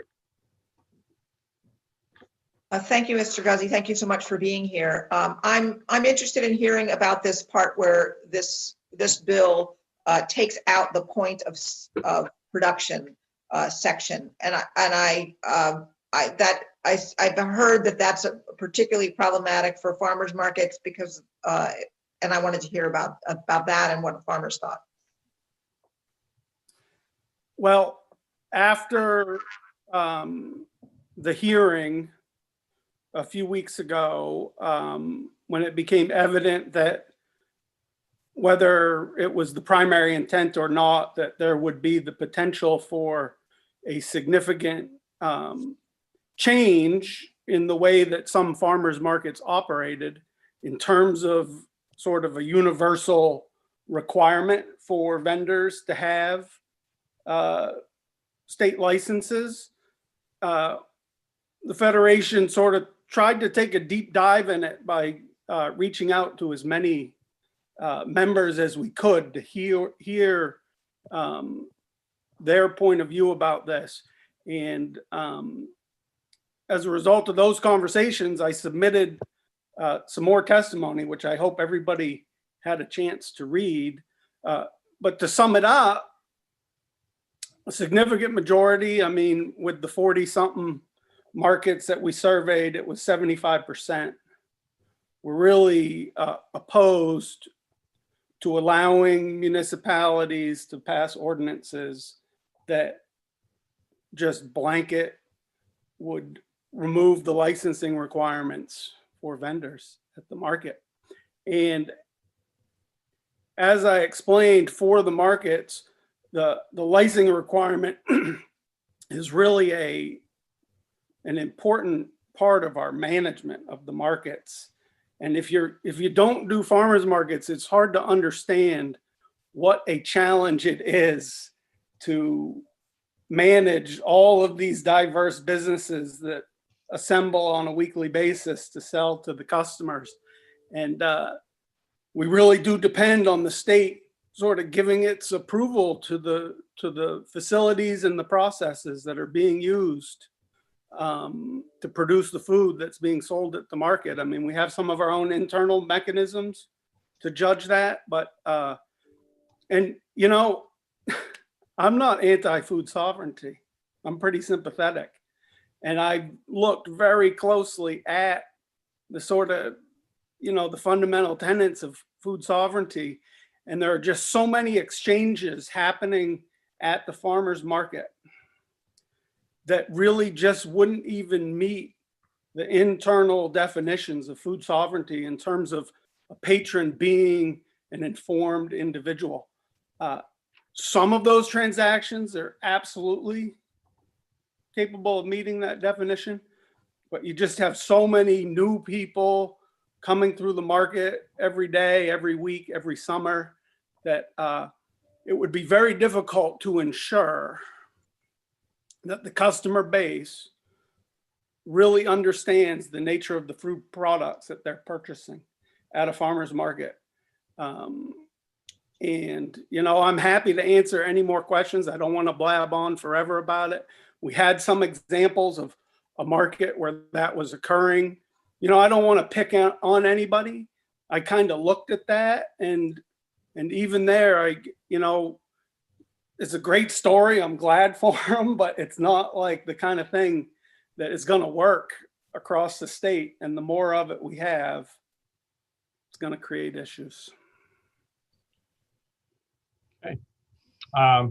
Representative Schofield. Thank you, Senator Dill. Thank you for being here today, sir. I've got a lot of emails on this, and it seems to me that it sort of boils down to the fact that people are concerned that if there is a situation occur, that it casts a complete credibility shadow over the entire farmers market venue. And would you agree that is sort of is where we're at with this thing? Thank you. You know, I'm not a big one to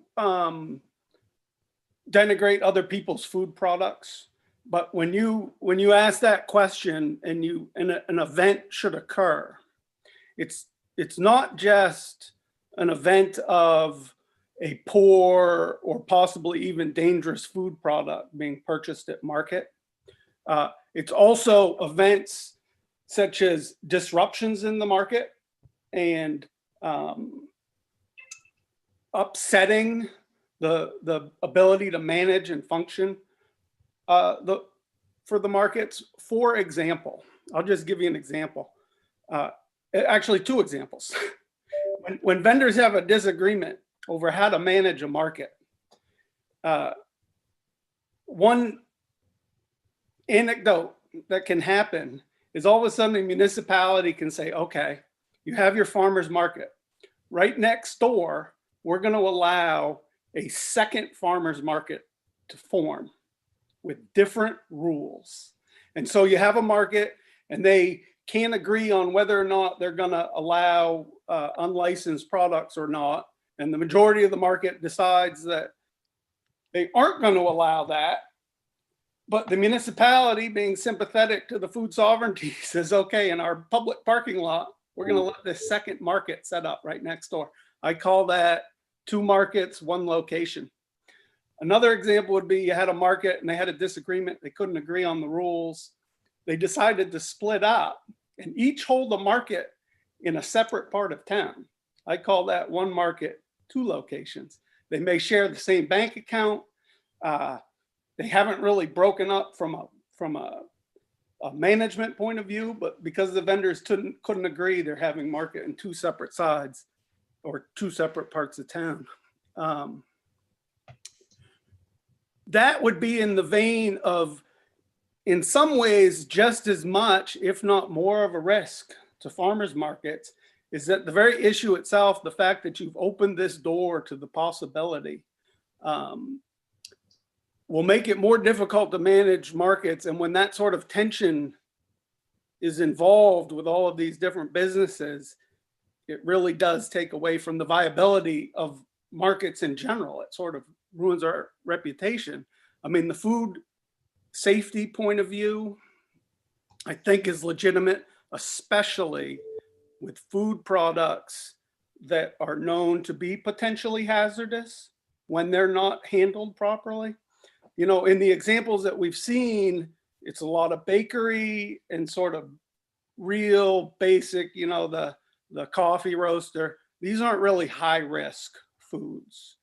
But as this would extend into cheese or canned vegetables that don't have high acidity, I think that's where the real risk of having an event happen that would damage the farmers market's reputations. Thank you for your response. Appreciate it.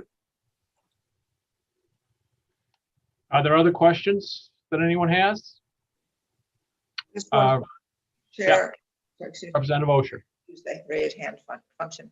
So, Mr. Guzzi, so my so the specific thing that you are talking about is this point of production, that if that's removed, that you envisioned many challenges with the safety of these products that do need food safety. You think food needs food safety regulation? You know, when I look at the actual local food and community self-governance ordinance And I read through that. Not being a lawyer, not being part of this, I don't know, but I could see how this limitation to the point of from the site of production could limit some of these other foodways. And so I'll just give an example in line with the farmer's market. They also have definitions for, or within that definition, they include roadside stands. So presumably that's a stand that's separate from the site of production that a farm might own on, say, US Route 1, where there's a lot of traffic. A CSA or a buying club. Those types of outlets for local produce, local food, I should say, really are more amenable to sort of assuring that long-term relationship and that ability for the customer to be informed, or to at least always have the opportunity to be informed. And yet maybe they occur off of the site of production. You know, a CSA pickup that occurs within a municipality or a neighboring town, or, you know, some central location separate from the site of production. But the farmer's market itself, in my opinion, is not as amenable to a consumer always being, or a patron always being informed, and other aspects of it. So I wouldn't say point blank that just because it leaves the site of production, that automatically makes it objectionable from the farmer's market point of view. I mean, it's really just, if markets start going this way, I mean, like I said in my testimony, it's going to create two different visions of what the markets look like. You know, someone wants to have a bake sale, they don't want to be licensed bakers and they want to have it down at the church, even though, you know, all the baked goods were made at home. That the farmers markets don't care about that. If someone wants to have CSA delivery to a central location in a town, that's not really our concern. It's really about the exchanges happening at the farmers market, not meeting the definition. Do you have a follow-up, Representative Osher? Yeah, I just wanted to thank you for clarifying that. And so is there some way that this you would propose an amendment that protects the farmers markets from this challenge that you're envisioning, or this problem that you're envisioning? Well, of course, I'm not on the committee, but we have tried to ask that the farmers markets be excluded from any definition of a direct to producer to consumer transaction in relation to this bill. And that said, you know, if there really are parts of food sovereignty that could work for the farmers market, and we could work through some of the objections, I am sure that some common ground could be found. And as example, you know, the baked goods, maybe they're a little bit lower of a concern, but I think there are certain products that really are of pretty high concern for the vendors. You know, when I said that 75% were opposed to the bill, in that 25% who did think there was some potential for food sovereignty at the market, it was kind of a nuanced opinion. You know, I mean, some people thought maybe it was okay for baked goods. Some people thought, well, maybe it was okay for everything. But even within the group of folks who thought it was okay, it's not just this, you know, wide open, anything you want to do kind of thing. So, I mean, I wouldn't be the one to be suggesting amendments, but I would ask you guys, I mean, it can always be brought back and revisited. Personally, I feel like in terms of extending it to the farmer's market, there really needs to be a deep dive before we do it. And we need to know how we're going to manage it. I mean, within my testimony, I tried to point out that there's a lot of stuff that we've been trying to do together for many years to promote the farmers markets. You know, I mean, going back all the way to 1993 when our forebears in the farmers market community created that first definition of what a farmers market was. Fast forward to the Maine Federation of Farmers Markets forming. And essentially what we've become is we administer these low income access food programs and also do farmers market promotion. And we're working on a program to really expand the connection with local businesses by having them sponsor food purchases by their employees. And it's, you know, we're going to have to do a really deep dive into how we sort of negotiate these programs that are meant to aid all of the farmers markets and farmers markets who may choose to allow vendors to participate without the proper licensing. I mean, it's not going to be, and I'm not saying that there's any predetermined consensus on that, but it's something we're going to have to think about very carefully, you know, in terms of what's our responsibility in letting people know what the different rules may be at the different markets. So I just ask you to really take a close look at this. It matters a lot to a whole lot of small farms across the state. Representative Gifford. Yes, thank you, Senator Dill. Thank you, Mr. Guzzi, for your, and I hope I didn't butcher your name, but I thank you for your information. My personal opinion is, Senator, I think we need to table this or ought not to pass this. I think we need more information.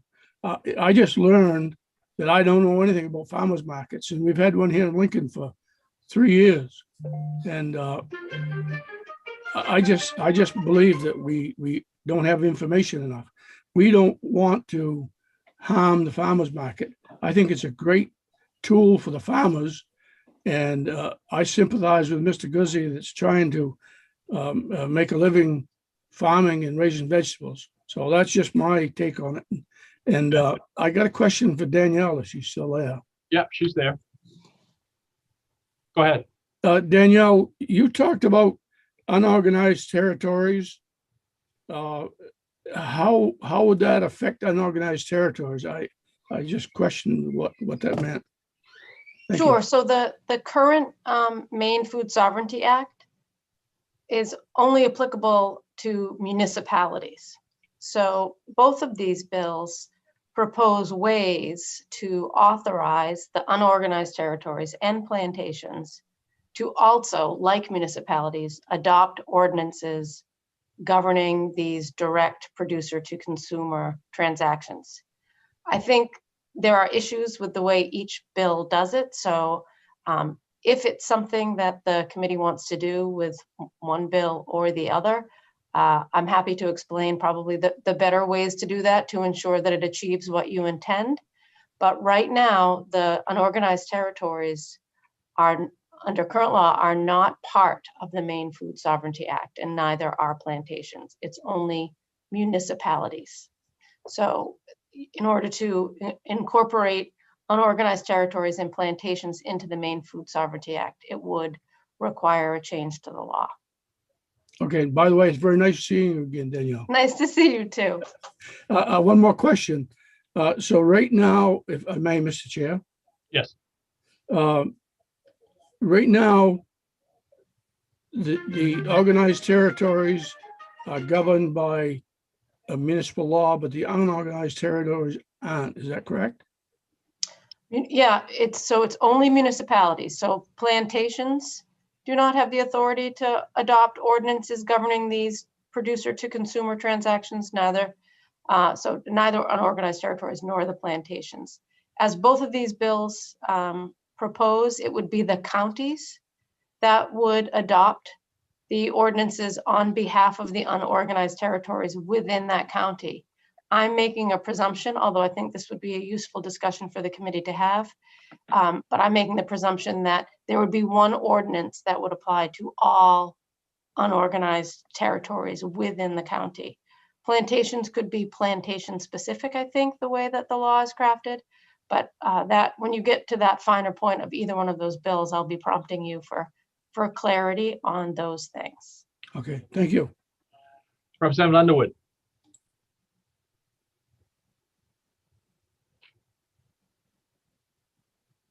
I just wanted to ask Mr. Guzzi, how does he think we should vote, the committee should vote on these two bills? Personally, I think that where I see the biggest issue is that right now it will extend this into the farmers markets without enough consideration for how that's going to work. And so what I'd like to see is to have language that clearly states the intent of this bill is to limit these transactions from occurring at farmers markets. And in terms of extending food sovereignty to unorganized townships and plantations, I mean, you know, the idea that neighbors should be able to exchange food or to sell food from the site of production, I think obviously should be extended to every municipality that wants to consider it. So what you're saying then is ought not to pass on both bills, is that correct? Well, if you can't amend it to exclude farmers markets, then I guess I would say ought not to pass. Thank you. Representative Hall. I would move on LD 574 ought not to pass. All right, is there a second? Seconded by Representative Giffey. Okay, continue discussion. Representative Fluker.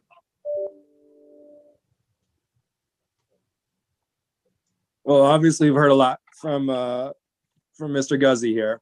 In all respect to Mark and all respect to the business he's built and the farming he's done, he and I, you know, we're similar ages and we've raised families doing this work, and we've been doing it parallel for you know, almost 2 decades now.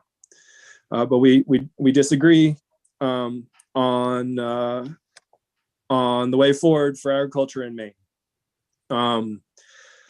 One, I'd like to clarify that there is nothing in this bill which causes farmers markets to have to sell unlicensed food at farmers markets. The rule has always been, will always be, that farmers markets can regulate themselves, can regulate what is sold, what is not sold at markets, can regulate labeling on markets or not regulate labeling on markets. It is up to them. This bill is also extremely clear that the municipalities have the chance to regulate those things. And that is where it has been. That work has been done by municipalities for, in some cases, even before the Maine Food Sovereignty Act was a state law, for a decade. Going back, farmers have been doing this, municipalities have been doing this themselves. And just to highlight a couple points, I've worked, you know, Mark Guzzi mentioned low food income access to farmers markets. I've been working to do that with the Maine Federation of Farmers Markets for years now. There's a program called Farm Fresh Rewards, Maine Harvest Bucks, that helps my farm as well as it helps the farmers markets. I support that program. But when we're looking at food access, it has to not just be about food going into people's mouths. It also has to be about the power to produce food. And we have heard on this committee through multiple bills, you know, we had the right to food amendment in front of on the Constitution. We voted unanimously on that.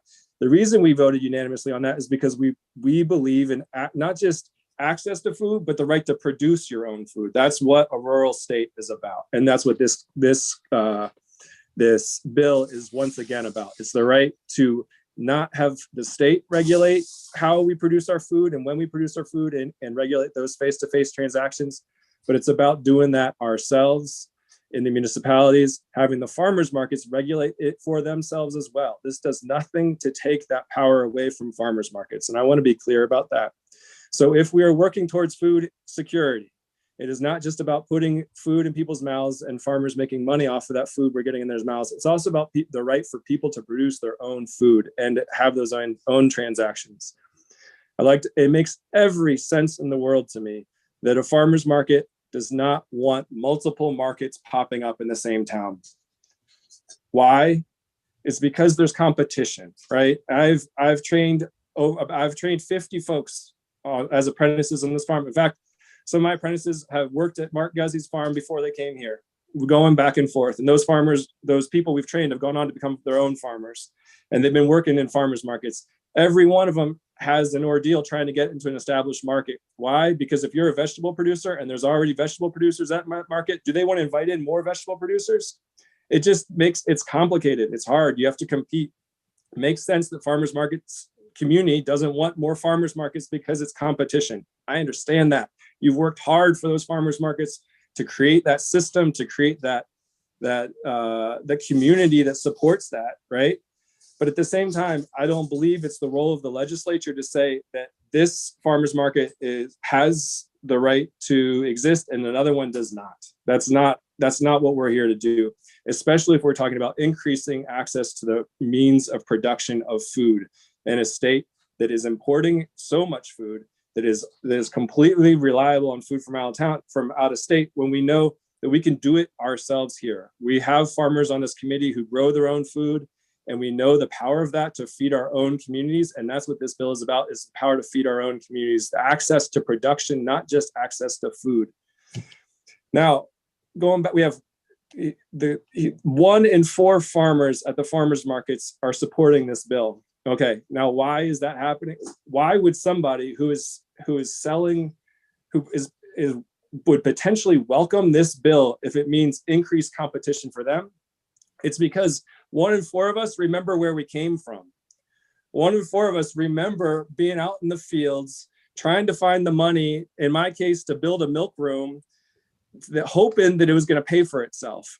1 in 4 of us remember that struggling to build the capital to invest in system, invest in infrastructure so that we can meet the licensing requirements of the state, right? And so, my family, my kids, I was out there I had no tractor. I was tilling by hand with a 30-inch rototiller, 2 acres with my son on my back. Not everybody should have to break their back, literally break their back to make this work, right? That doesn't have to be the model that we all follow. It can be a better model. When we're talking about food safety, right? Food safety, where have all of the problems with food safety in our nation and our state come from? Not from food sovereign farms. They're coming from industrially produced food, right? Unless we have an answer. Food increased regulation does not equal increased food safety. That is not how it goes. That's not how our state has worked. I understand there's an anxiety. I understand there's a worry because we've worked so hard to build what we have. We don't want it threatened. Amen. I believe you. I'm there with you. But I don't believe this bill threatens that, except in a way of increasing potential competition. Okay. And I think that's it. Thank you for listening to me. I'd love to call Senator Hickman. He is in the waiting room and he'd like to clarify some of our other rules. Thank you. Mm-hmm. Would you call in? Would you call in Senator Hickman, please? I will. Yeah.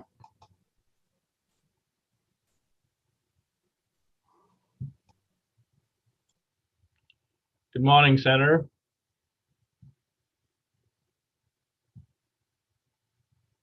Good morning, Senator. Can you hear me?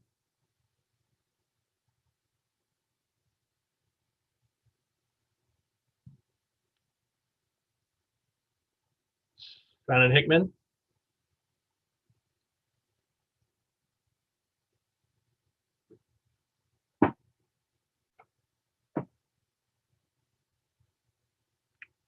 Can you hear me, Senator Hickman? That was the longest wormhole I've ever had to go through. Good morning. Good Could you morning. introduce yourself, please? I'm Craig Hickman. I represent Senate District 14, 11 towns in Kennebec County, including my hometown of Winthrop. And it is a pleasure to be before my home committee today. Oh, good morning. Well, thank you. I think Representative Pluka has a question for you. Thank you. Representative Hickman, we heard a lot of conversation around compromised safety as a result of food sovereignty. Could you give us any details around how food sovereignty might compromise food safety in this state? Thank you for the question, Representative. You know, the first food sovereignty ordinance, I believe, was passed in 2011 in Sedgwick, which was 10 years ago.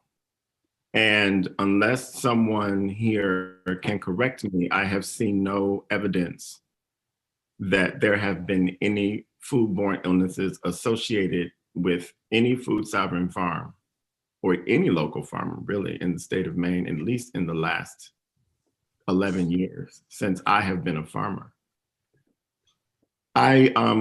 I do want to just clarify a few things. I think I'm not here to testify for the bill. Everybody knows where I stand on that. But I did want to clarify some things because I'm the author of the bill and I've seen it go through a few changes. And Danielle, it's lovely to see you.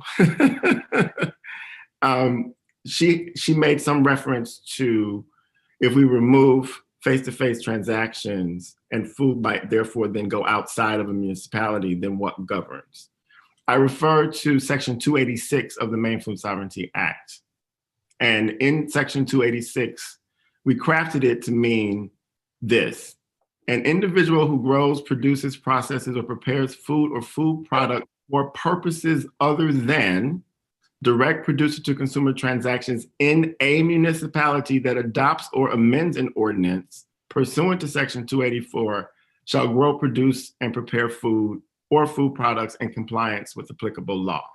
So what that means is if one town has a food sovereignty ordinance and another town has a food sovereignty ordinance and someone from one town delivers into the other town, then they're complying with the law if there are local ordinances in both towns that have or don't have reciprocity agreements. Some ordinances do, some ordinances do not. In any case, even if an ordinance doesn't have that reciprocity agreement, if they have a food sovereign ordinance in their town, then one town would be in compliance with the other by having that transaction go across municipal lines, as it were.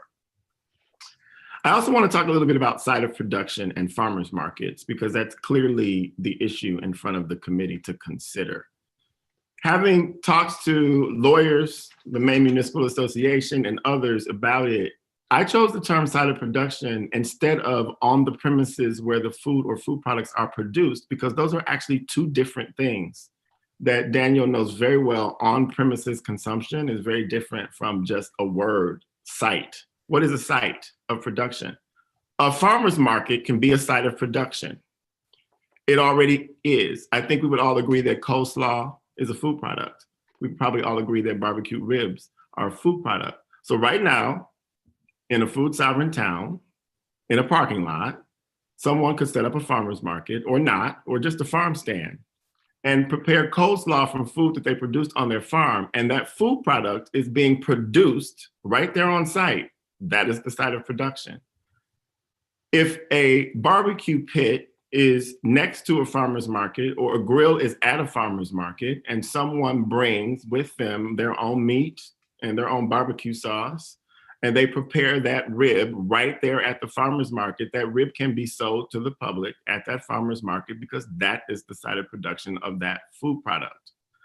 What we're trying to do, what the clarifying language in the bill does, is it clears up a conflict that is, in my sense, written into the law, which is the producer to consumer food products in Maine food sovereign towns. Those ordinances are recognized by the state, and the state therefore does not enforce state food law in those towns regarding those transactions. And those transactions are defined in the ordinance. And site of production can be further clarified in an ordinance. What the language in this bill does is disallows there to be any confusion.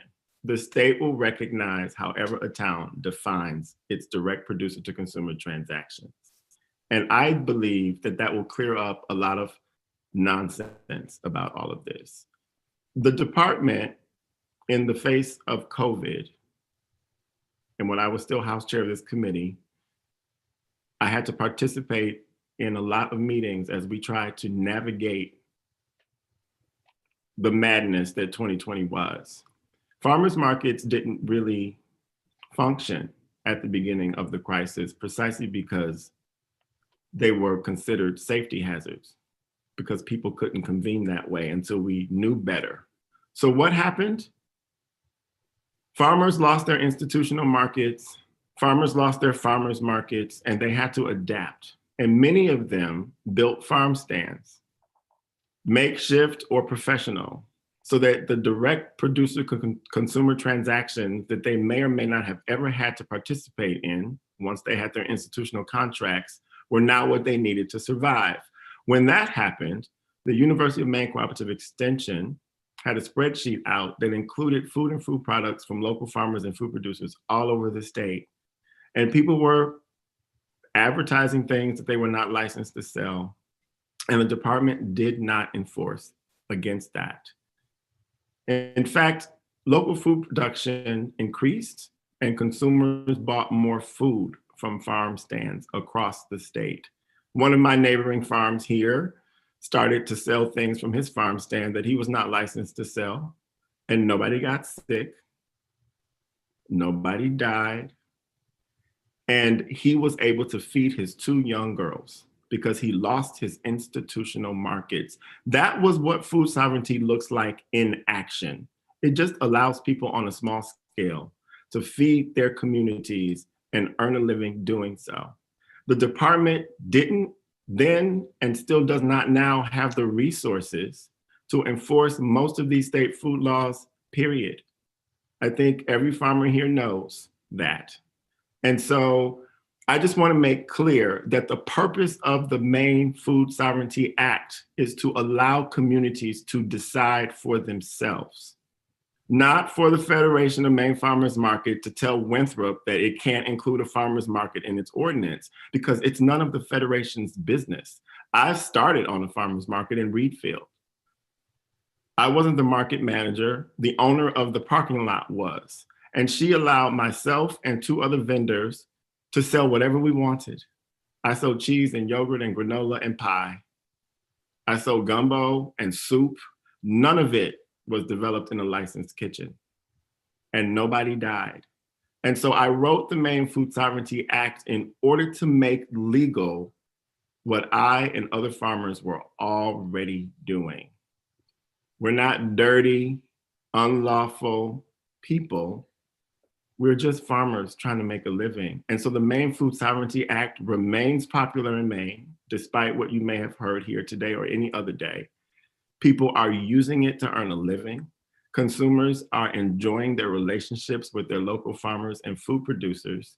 And whether or not the state grants a woman who makes some really good bread in her kitchen a license to sell it to me in a town that doesn't yet have a food sovereignty ordinance, I don't see how you regulate against that. So the site of production language was a sticking point to get the bill passed. We had every intention to come back here and clarify that that's not really the intent of the act in its entirety. And local ordinances have made clear what their intent is. And the Department of Agriculture, Conservation, and Forestry has not challenged a single one of them or held a single farmer accountable for doing what they need to do in order to feed themselves and their families.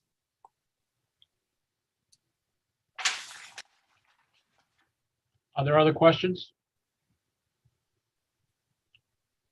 for Senator Hickman? Are there other comments? If I could, Senator Dill, is that Sure. all right if I offer something? So there's just a point that I want to make in terms of the authority that is provided under the Maine Sovereignty Act. So these ordinances, whatever they are, and I don't know what form they take. I didn't review municipal ordinances, but they can take a form that the municipality decides, and regardless of what the state law says, that ordinance will govern within that municipality. So if it's related to a food law, the state laws are basically not withstood. So it's like, in spite of what the state law says about food law, this ordinance will rule, with the exception of the poultry and livestock thing. So we can just set that aside for a minute. So if it discusses farmers markets and the laws that govern farmers markets now, if the ordinance in some way says something contrary to what state law does, the ordinance abides based on the way this is written. So I just want to be really clear about that, that this is it's a narrow authority in current law, because it's only dealing with these specific transactions that are face-to-face at the site of production. So it's a narrow transaction, but it's a very broad authority to not withstand essentially any state food law.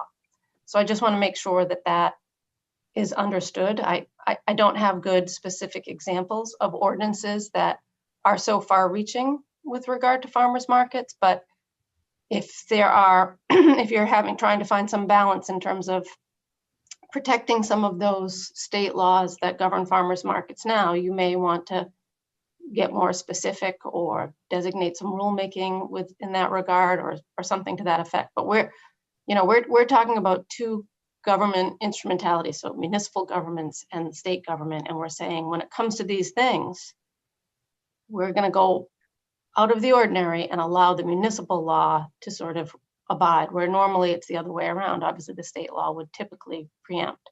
So I just wanted to be clear about that, that it's a broad authority for a narrow transaction under current law. Yep, go ahead. And Sorry. then the other, I did have a question for Senator Hickman with regard to the which ordinance would abide. As I read this, and I'm happy to hear a different view on this, but if someone is producing food not for this direct producer to consumer transaction, but they're doing it another way, it's the state law that applies. So again, that section is reinforcing that narrowness, that narrow transaction. So when you expand the definition of that transaction in section 284 of the bill, you are then also expanding when, you are also changing when the state law would apply. So they kind of go hand in hand. So when you broaden the definition of that transaction in section 284, it also changes how 286 is applied. So I just wanted to point that out so that everyone is understanding how those two play together. Representative Pluker. Thank you, Mr. Chairman. Just wanted to, what Ms. Fox is getting to is the core of the reason for this bill, which is not to make this bill apply to food farmers markets or not apply to farmers markets. Because right now, if a municipal ordinance says this ordinance applies to farmers markets, then that law would stand, is my understanding. And Ms. Fox can correct me if I'm wrong on that one. So there is a contradiction in the way that the direct producer-consumer transaction is defined with the broad authority of the municipality to decide for itself how this is being done. And this bill is not intended to target farmers markets in any way, shape, or form, but it's intended to make it clear that the power of the municipality stands in how they wish to regulate food producer to consumer transactions, whether that includes farmers markets or does not include farmers markets. If I'm clear, I hope I am. Senator Hickman. Thank you, Mr. Chair. And I will also say that in a town that has a food sovereignty ordinance that includes farmers markets, the farmers market can still regulate against having anything sold at it that is not licensed by the state. It doesn't mean that it has to happen that way. And so I do want to disabuse this notion, though, that we've heard for 10 years that one thing that happens over here is going to ruin it for everybody writ large. That's not true. And there's a lot of evidence that proves that's not true. When a food safety violation or someone gets sick at a restaurant and they have to close, it doesn't stop people from going to restaurants. And in fact, when that one corrects its violation and reopens, people go back to it. And so this notion that one person making a mistake that might make somebody sick, even though we don't have any evidence of that, is going to somehow ruin an entire industry or an entire farmer's market reputation, it's false, because there's no evidence of that. That's not how consumers are. We have very short memories.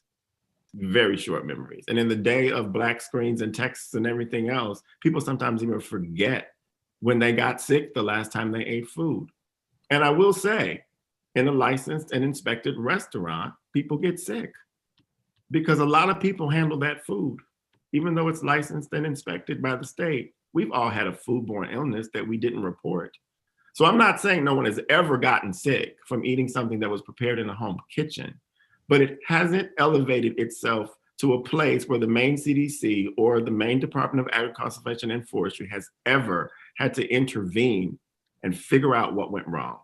Because usually your neighbor will come and tell you if you sold them some yogurt that made them throw up. They're probably going to tell you that. And in fact, I'm sure they would, because in community, that's what you do with each other. So I think the clarifications in this bill are simply going to strengthen Maine food sovereignty in Maine. They will advance the right to food that y'all just voted on unanimously. They will allow community-based food solutions to solve some really big problems in our state. And they will let Maine feed Maine. All right, I have a question for Mark Guzzi. Is he in Never Never Land? I see his name, but I don't see him anywhere. Cheryl, do you know where he is? Oh, Yes, there here he is. Yep. All right, Mark, I have a quick question. Craig kind of answered it for me, but if I went to the Orono farmers market and I bring in a bunch of homemade pickles and jellies and jams, and I come up to you and say, I'd like to set up and sell these, what can you tell me? Can you say, nope, go home. Oh, you're a member, I'm already selling my fresh strawberries and raspberries over here, but I've decided to, make them into jellies and jams and sell those. Can you tell me not to sell those at the farmer's market? So I won't take too long, but if I can just say that when we first, my generation first entered the farmers markets, one of the first challenges we faced was convincing the old timers that rather than keeping people out of the market, we needed to accept as many people as possible. And I vote for every single vegetable grower who applies to every market that I'm in. And if I see resistance in the market as a whole, I encourage the market to think bigger than just their own individual interests. And that's really served the markets well over time. And our main decision-making is what is in the best interest of the customer. And so over the years, we've expanded the diversity that's at the market into the realm of the products, such as Jim just asked about. And interestingly enough, it is often the food processors and especially the bakers who like to argue at the market meeting to not allow more bakers in or something like that. And the interesting thing about these products is because they're not purely agricultural in nature, they take place, in a kitchen with ingredients that could come from wherever, maybe they're local, but maybe they're just bought in. They could be going down to Hannaford and buying cucumbers and pickling them. So the way that it works is that in the winter, we accept applications. And one of the very first things that we ask as part of that application process, because we're trying to get a sense of, a potential vendor who you may or may not know from other markets or other parts of your life. And so we ask if you have your correct licenses or if you have a plan to get them. And that is sort of an indication about the seriousness of the enterprise with which they're wanting to bring to the market. And so then also people at that annual meeting will also suggest changes to the products that they're going to bring. And so I would just point out that in these processed foods and in these baked goods, people can come down to the market, they can start see what's selling, and they can change the mix of products. And they may even stray out of the area for which they are licensed with the products that they were bringing, or even that their facility is really well suited to handle.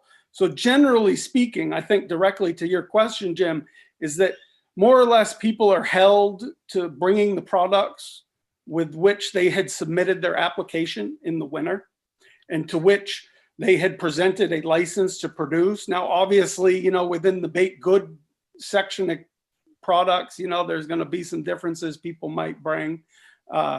Jams and jellies, there might be some differences, but it does give us the ability to keep people from like switching wholesale over to Sprouts, let's say. And I'll just give you an example. I realize there's a ton of great people out there producing beautiful food, but there's also someone who all of a sudden they're bringing Sprouts at market and it wasn't on their original application. They don't have any license to produce it.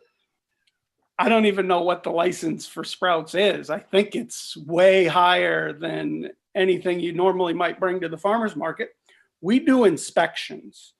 And the first year that you're a member of the market, you'll get inspected.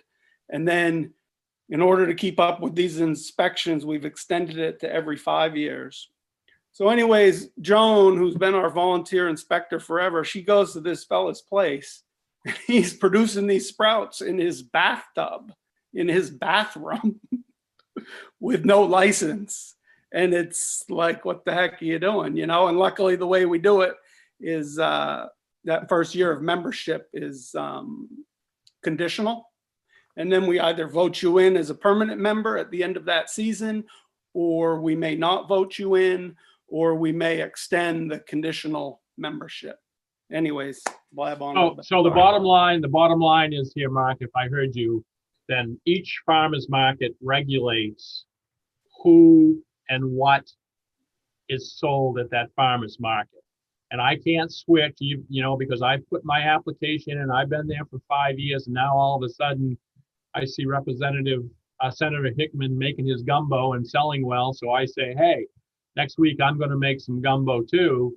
I can't do that at U.S. Farmers Market because I have a list of technically what I'm going to sell, even though he's got it, and that's fine. But all I'm saying is you have the authority right now as a farmer's market to regulate what is sold in that farmer's market.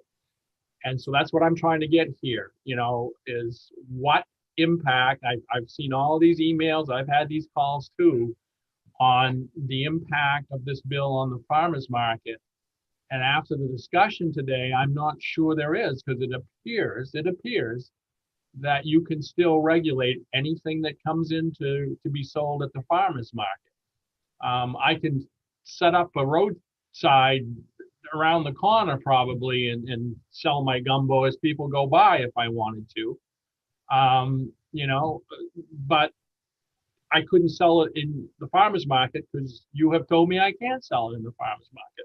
And that's okay. And that's what I want. I want to make sure we're not going to hurt the farmer's markets and that you can regulate what's in there. And this bill, if it passes, will not hurt your regulation in any way. Or do we put in here that it excludes farmers markets and vote on it that way? And I'm not sure that we have to do that because it appears that you can do that anyway. That's all I'm trying to figure out. The authority that we have to control what members sell, it's basically by consensus. It's because we all agree. Mhm. And the licensing requirement, we don't really get the option to all agree on that or not. To date, it has been understood throughout the farmers market community that in order to sell a product at market, it had to be licensed. That's not That if that requirement is lifted, or if it's understood to be lifted, it will have it'll be very difficult to maintain a consensus at the farmers markets. And I'm not talking this spring, but over the years, the ability to maintain that consensus is going to erode significantly. Our internal ability to work together is dependent on the laws above us, which we all agree to follow. And as those laws change, or the way that they're implemented changes, it will bring out very challenging issues for the farmers market to work together. And it's food safety aside, this issue of whether or not you have to be licensed, we deal with this, even with the law saying that you have to be licensed. We deal with this with vendors and have over the years, and it is a point of contention that it's almost impossible to understand what a challenge it is to keep people on the same page with this. That's what I got to say. Thanks for the question, Jim. So just let me follow up and then I'll go over to Representative O'Neill. So if I do want to sell my value-added product at the Orono's Farmers Market, you could tell me that I have to be licensed to do that, and I must display a copy of my license while there, and that could be a stipulation of your farmers market. And no harm, no foul. Okay, I'm not licensed, then I can't sell there, so it is. But Senator Hickman, who is licensed, could sell if that was the case, because that's what you said, and as long as he's willing and able to show a copy at least of his license, then that could be just what your farmers market says, and all the other farmers markets in the state could do the same thing. Currently, we do that because state law says that. Yeah, okay. If within a town, a municipality were to remove that requirement, it would be next to impossible to enforce it. Okay, I mean, I suppose you could or couldn't, but Representative O'Neill. Mr. Chair. So as we're deliberating, I kind of wanted to add my 2 cents on a couple things. Representative O'Neill, I don't know if it's just my computer, but I can't hear you. You're echoing, reverberating. Oh, sorry. Can you hear me now? Yes. Okay. My internet's kind of cranky today. So I want to go back to the language of the bill, and I think it really clarifies what we're looking at here. That we're talking about transactions directly between a producer and a consumer in a manner mutually agreed upon by those two parties. And I think if we come back to that language, it puts it in perspective for me that this is a traditional food exchange among community members, mutually agreed upon. When I think about the interactions that I have at farmers markets when I buy food, it might look like one of two things. It's me saying, "Hi, Mr. Tripp, good to see you. How's your daughter, Carrie? Haven't seen her for a while." Or maybe I see a new person I haven't met before and I say, "Oh, hi, so nice to meet you. Are you located here in Saco? Where are you? What road are you on? When did you start your business?" We have the chance to chat, and there's something special about being able to interact directly with the person that's producing what you're about to eat. And as a consumer, you have an ability to evaluate for yourself whether you want to purchase it. So I want to ground it in that. And I think a lot of what we're talking about today are local kinds of conversations that belong in communities of how a particular farmer's market should regulate itself and what a local ordinance should look like. And that's the whole spirit of this effort, is to have those conversations happen in communities. And I think the only thing I want to add is we all know people, whether it's been our own family members, ourselves, friends, that have started businesses. Like I have a friend, Gabby, who started a business making cakes and baked goods. Obviously didn't have a commercial kitchen when she started out, and it grew into a business. Bill told his story. So yeah, I think just grounding it in that, I want to say I'm ready to support the changes and look at some of the language suggestions that Danielle made. Okay, are there other questions, comments? If not, we have a motion on the floor, ought not to pass. Any final comments? All right. Cheryl, call the roll. LD 574 ought not to pass. Senator James Dill. No. Senator James Dill, no. Senator Russell Black. Absent. No, he's here. Yeah, oh, there he is. Senator Russell Black. You're muted, Senator. Just where we at? I just got on. Oh, sorry. We're voting on the ought not to pass on LD 574. I was the first one that went, and I said no. All right. I'm no also. Senator Russell Black, no. Senator Chloe Maxman. No. Senator Chloe Maxman, no. Representative Margaret O'Neill. No. Representative Margaret O'Neill, no. Representative Randall Hall. Yes. Representative Randall Hall, yes. Representative Lori Osher. Yes. Representative Lori Osher. Wait a minute, ought not to pass. I don't want.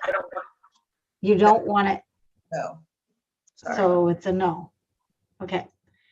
Representative Lori Osher, no. Representative Thomas Schofield. Yes. Representative Thomas Schofield, yes. Representative Joseph Underwood. Yes. Representative Joseph Underwood, yes. Representative Scott Landry. No. Representative Scott Landry, no. Representative Bill Pluker. No. Representative Bill Pluker, no. Representative Jeffrey Gifford. Yes. Representative Jeffrey Gifford, yes. Representative David McCray. No. Representative David McCray, no. Representative Susan Bernard. Yes. I'm sorry, ma'am. Yes. Yes, sorry, thank you. Representative Susan Bernard, yes. That's 5 yes. 8 Mr. no. Chair, Yeah. Yes, Senator Black. you caught me just as I was coming on for the other committee and I was confused. I would change my vote to yes. Okay, no problem. Could I ask how Representative Osher voted? I got confused. Was she in support of ought not to pass or opposed to ought not to pass? Opposed to ought not to pass. Okay, thank you. Sorry about that. So we now have 6 ought not to pass and 7 question mark. So now I'm confused. So on ought not to pass, how many said yes on ought not to pass? I have 6. Right. 6 for ought not to pass, and how many for? No, against that motion, I have 7. Right. 7 against the motion. And all 13 of us are here now. Correct. All right, so that motion fails. Correct. All right, so we're back to the drawing board. Is there another motion? Representative Pluker. I move ought to pass as amended. I'd like to take out all of the language that's related to extending this authority to counties and plantations so that we can deal with that in Senator Kimes' bill, which is following this. And make the recommended change from Mrs. Fox of changing the word, which is in section 1, paragraph 1, in the definition of direct producer consumer transaction, instead of calling it an exchange of food or food products, calling it a transaction of food or food products. And The wording might be just a slight difference from that, but I understand what the change is. And do you see anything about the farmers markets at all, Representative Pluker? I'm not mentioning the farmers markets. Thank you. Would second that. It's been moved and seconded. Discussion. Representative Underwood. Yes, this question's for Representative Pluker. Is marijuana considered a food product? Hemp is, Or but hemp, not, yes. but cannabis with the THC, with a high level of THC, I believe is not. But we could ask our analyst if that's a correct interpretation. Yeah, so anything that has THC, so anything that falls under the definition of cannabis in the new law that regulates recreational cannabis or medical cannabis, it's regulated in a completely different way, even if it is food. But you are by this law generally, without any of the changes that you're talking about today, do allow for municipal ordinances to preempt or to abide when it comes to food products. There, I think, is absolutely an argument to be made that no one would say stuff with marijuana is food products, but the Marijuana Legalization Act does govern food products which contain marijuana and THC. So unlike some of, like when you were talking about the forestry laws before, where there has to be consistency in definitions at the local level as well as the state level, you don't necessarily have that here with food sovereignty. So is it an open question that a local ordinance could treat food products with marijuana separately? And would that ordinance then preempt the state law on that? I think that is a potential question. That wasn't what was before you today necessarily, because that's something that exists in the general law as it stands now. So, you know, it seems unlikely to me that a local ordinance would try and preempt the state laws governing the sale and production of marijuana products. And if that did happen, that there would probably be some action to at the state level to deal with that. So that would be taking a lot of license with this law, I think, but it is a broad, as I said, it's a very broad authority to essentially notwithstand state laws that govern state food law. Thank you. Representative Underwood, did that answer your question? Yes, thank you. All right, thank you. Representative Pluker, do you still have your hand up for question? If we need clarification on that, Senator Hickman does sit on the VLA committee who handles marijuana, and he could give us greater clarification if we wanted. But broadly speaking, the title that we're working in right now is Title 7, which deals with food, and marijuana is dealt with in Title 22. But if there are further questions, then we can bring them back. But I'm not going to unless there's further questions. Yeah, I think the issue here is the broad use of the term state food law. Like, it's not necessarily limited to Title 7.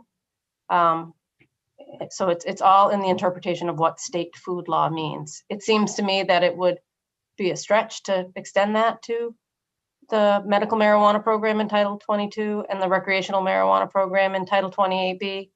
But I think, you know, it's not that specific. So the authority granted in section 284 says an ordinance that deals with these direct transactions is that can be adopted by a municipality can be adopted notwithstanding any state law to the contrary, except for the poultry stuff, the poultry and livestock stuff. Okay, and Representative Fluker, just so you know, I'm going to vote against your motion because I have my own amendment, which would say that I'm going to carve out that farmers markets may govern the products sold at the market as long as they is not less restrictive of either state or local ordinances. So they can be more restrictive, which means I just heard concerns that, you know, if the local ordinance says, you know, you can do everything you want, I think the concern sounded to me like, you know, all of a sudden the local ordinance says, you can do it. Then they felt that maybe the farmer's market in that town couldn't be more restrictive. I just want it known. So that's what my amendment will be, unless you're willing to put that in. And you said you didn't want to touch farmers markets. So that's the reason why. I have no idea where everybody else is going, but that's what I am going to have. So it might be a three-way split here. Could you restate your amendment, please? All I'm saying is to carve out that farmers markets may govern the products sold at the market as long as it's not less restrictive than either state or local ordinances. It can be more restrictive, but it can't be less restrictive. Okay. Would you be amenable to tabling so we could discuss and try to get all together on the same page on the conversation? Sure. Okay. I move to table. All right. Is there a second? Seconded by Representative McCray. All in favor? Just raise your hand. All right. It's tabled. We will move on to, we'll close the work session on LD 574 and we'll move on to LD 954.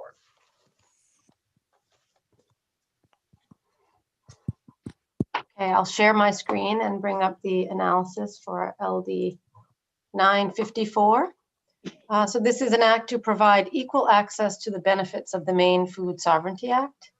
And this bill amends the Maine Food Sovereignty Act to include plantations and unorganized territories, providing them the authority to adopt ordinances governing direct producer to consumer transactions and requiring the state to recognize those ordinances. Oh, I'm sorry, I forgot to share. I'm looking at it thinking you're looking at it. My apologies. I'm not very practiced at staffing a committee on Zoom. Are we all looking at this now? Yes. Sorry about that. So the bill also amends a provision of Title 30A, which governs plantations specifically. And current law provides that plantations can have the same authority and limitations as a municipality with regard to adopting very specific ordinances. And those ordinances are animal control, the use of fireworks, and the collection of garbage, trash, and discarded materials on private property. So state law gives plantations the authority to adopt ordinances for these matters. This bill adds the Food Sovereignty Act, essentially, so direct to producer to consumer transactions to that list of ordinances that a plantation may adopt on its own. The bill also directs counties to provide the direct producer to consumer provisions of the Food Sovereignty Act for the residents of unorganized territories, and further directs the county commissioners to contract for the provision of municipal services to carry out the provisions of the Maine Food Sovereignty Act. And there is the testimony that was provided at the public hearing written for you there, which Karen summarized for me, which was kind of her since I wasn't at the public hearing. And I did want to raise, there are a few issues. They're mostly technical in nature, although I do think one is substantive and probably it might be an inadvertent addition to the bill, but I wanted to raise that for you as well. In LD 954, where it incorporates plantations and unorganized territories into the authority of the Maine Food Sovereignty Act, for whatever reason, the bill as drafted strikes out the part of that authority that says, except as it applies to the processing of poultry and livestock for human consumption. So it removes that, meaning that concern that came up in 2018 that you got together and had emergency legislation to fix, it now does away with that. So I'm not really sure if that was intended. It doesn't seem to be referenced in the testimony from the sponsors, that as far as I could tell, and it's not referenced in the summary. So that's something that you'll want to pay attention to and see and clarify whether or not that's something you want to maintain in the bill. The other issues that I raise are really very technical in nature. As I stated above in the summary, the bill directs counties to provide the direct to consume, producer to consumer provisions of the Food Sovereignty Act. Not really sure what they mean when they say provide those provisions. I think what the idea is to authorize counties to adopt ordinances that would apply in the unorganized territories collectively within that county. And I think that's what the intent is, although the way it's written, it's not exactly what it's doing. It's sort of saying, you know, provide for the provisions. But what I think you're trying to get at is allowing counties to enact ordinances on behalf of the unorganized territories. So I would just suggest a different way to draft that, as long as you clarify that is indeed what you understand the intent to be, or however you decide to move forward on the bill, that is what you want. And the clarification that I would also ask for is that that you intend for the county to adopt the ordinance that would apply to all unorganized territories, or do you want unorganized territories to have varying ordinances within their own limits? And that would be something that I'd want clarification from, clarification on from you. Also, another drafting issue is when it talks about giving this authority to the unorganized territories, it invokes the Constitution and the municipal home rule provision. And I think we probably need to clean that up too, because the provision of the Constitution that the Maine Food Sovereignty Act is sort of based in when it applies to municipalities is municipal home rule. And that is, municipalities are distinct, you know, unit of government. And that provision of the Constitution does not apply to the plantations in the unorganized territories. But general law that you enact as a legislature, general state law, can certainly grant them that authority. So I would just remove that reference. So again, technical sort of wonky stuff. I think here that the two issues in the bill are the striking out of the reference to the, and then just clarifying what the authority is that you wish to give to plantations and unorganized territories. And then I can suggest ways to draft it to reflect that intent. All right, Representative Schofield, did you have a question? Yes, I have a question for Danielle, and I think she sort of answered it. I was thinking about it, but she was sort of answered it, and that is if we were to move this forward, Franklin County, for instance, has a bunch of unorganized townships, and it seems to me that it might be best, I think, for the county to have the ability to paint every one of them with the same broad brush. I think it would be very conflicting if one organized township, and I'm not sure how they would go about it, to decide one over the other. So so I think she's saying that there's a little bit of disconnect on how we might provide that if we decide to let each unorganized township decide and petition the county, or whether the county would just paint all of them with the same broad brush, if I'm getting that right. Is that correct? And we need to address that. Yeah, I think based on what I read in testimony, that is the intent, I think, that the county would do it for all of the unorganized territories. I just think it's a question that I wanted to ensure you asked of yourselves. And it would sort of be, from a drafting perspective, the default position. It would be probably a more complex drafting endeavor if you allowed for some variation within a county among the various unorganized territories. That might be a trickier thing because you'd have to outline what that process would be, I think. So I just wanted to make sure that moving forward, my presumption that the ordinance adopted by the county would apply universally to all unorganized territories within that county. I just wanted to make sure you understood that I was presuming that and that aligned with your thinking. I think that's a very good presumption. Thank you. Good. And to go along with that, Danielle, and this will just show that I don't know here, is a plantation more organized than an unorganized territory, or is it just an unorganized territory with a name attached to it?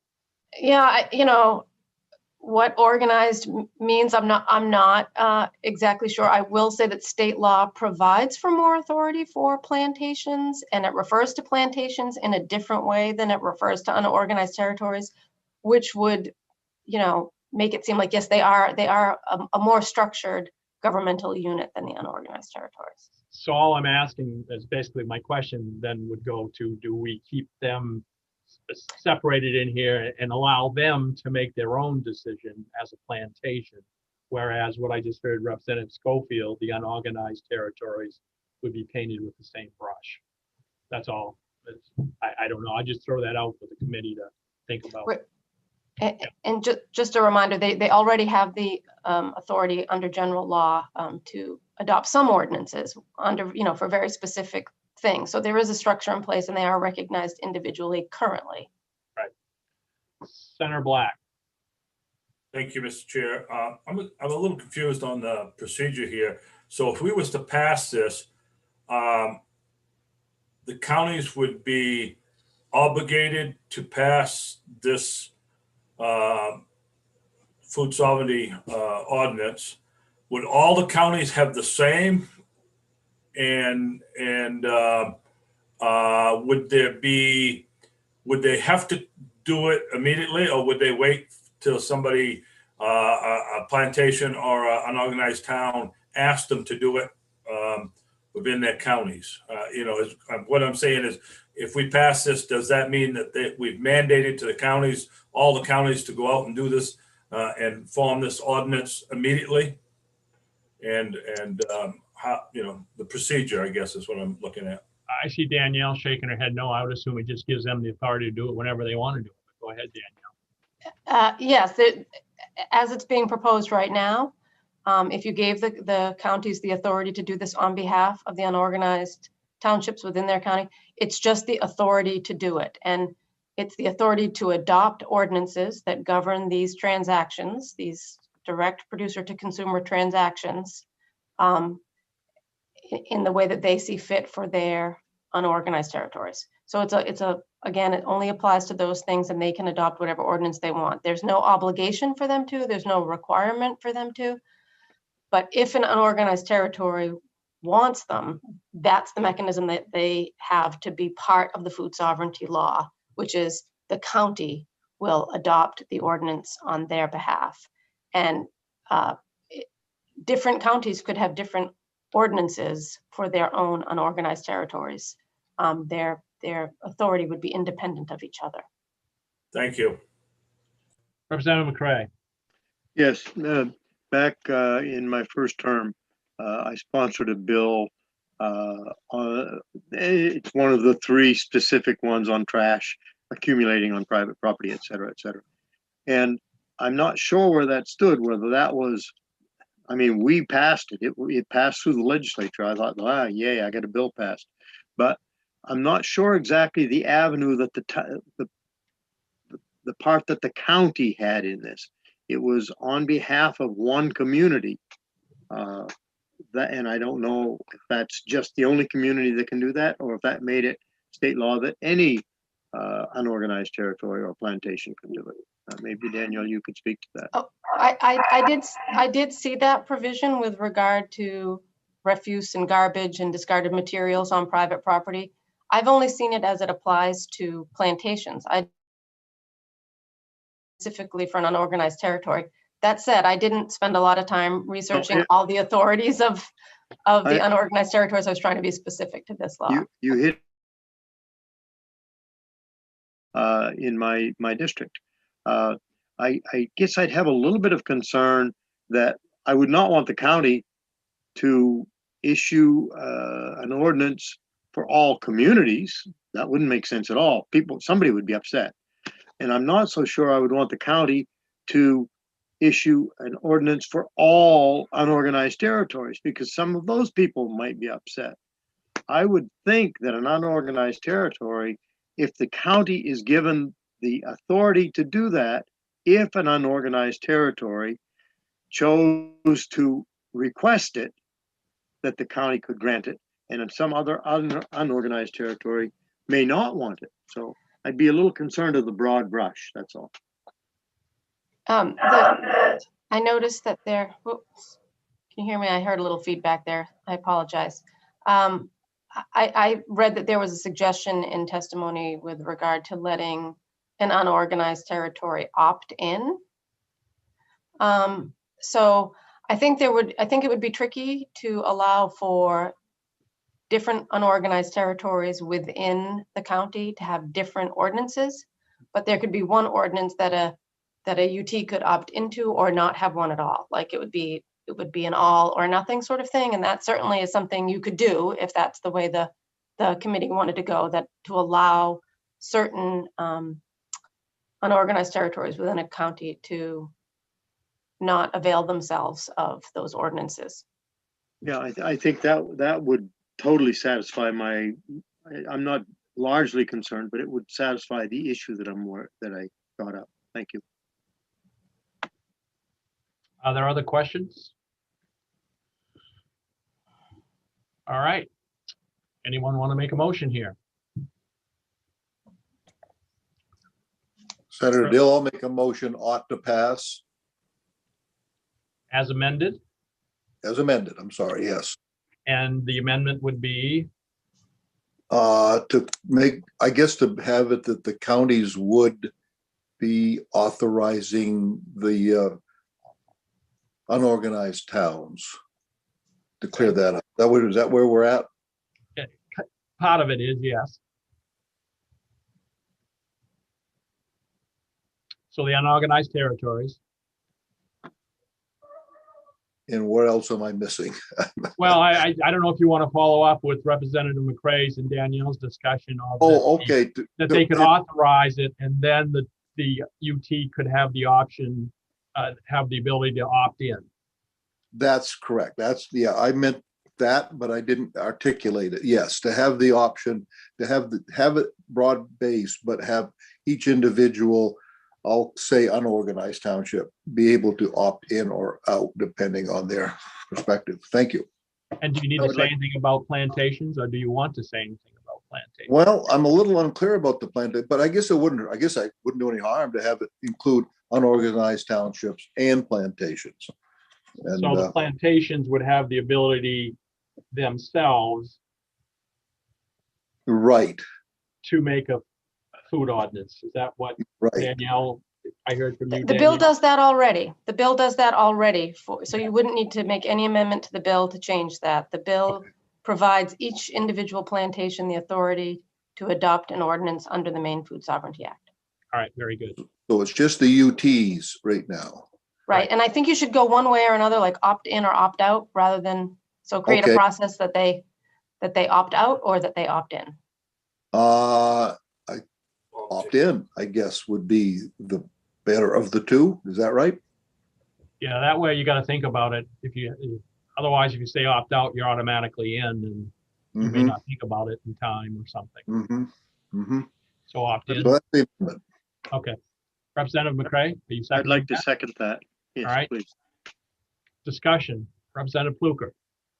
I can't see the list of who's in the waiting room, but if the sponsor, Senator Keim, is there, if she wanted to comment on the amendment.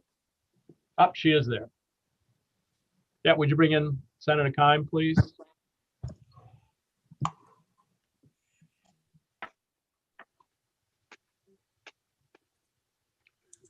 Oh, her wormhole wasn't as long as Senator Hickman's.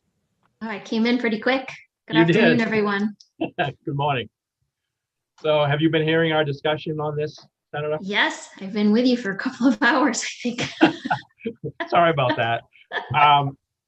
So where are you with where we are right now? Are you okay with where we are? Or? Absolutely, and we just need to, the poultry livestock issue was unintentional. I definitely don't want to undo the work that we had to do as an emergency. And then the only other question I have is, and maybe Danielle can answer this, but do we need to recommend a process that this can come about? How do people, do they just petition their county commissioners to create an ordinance?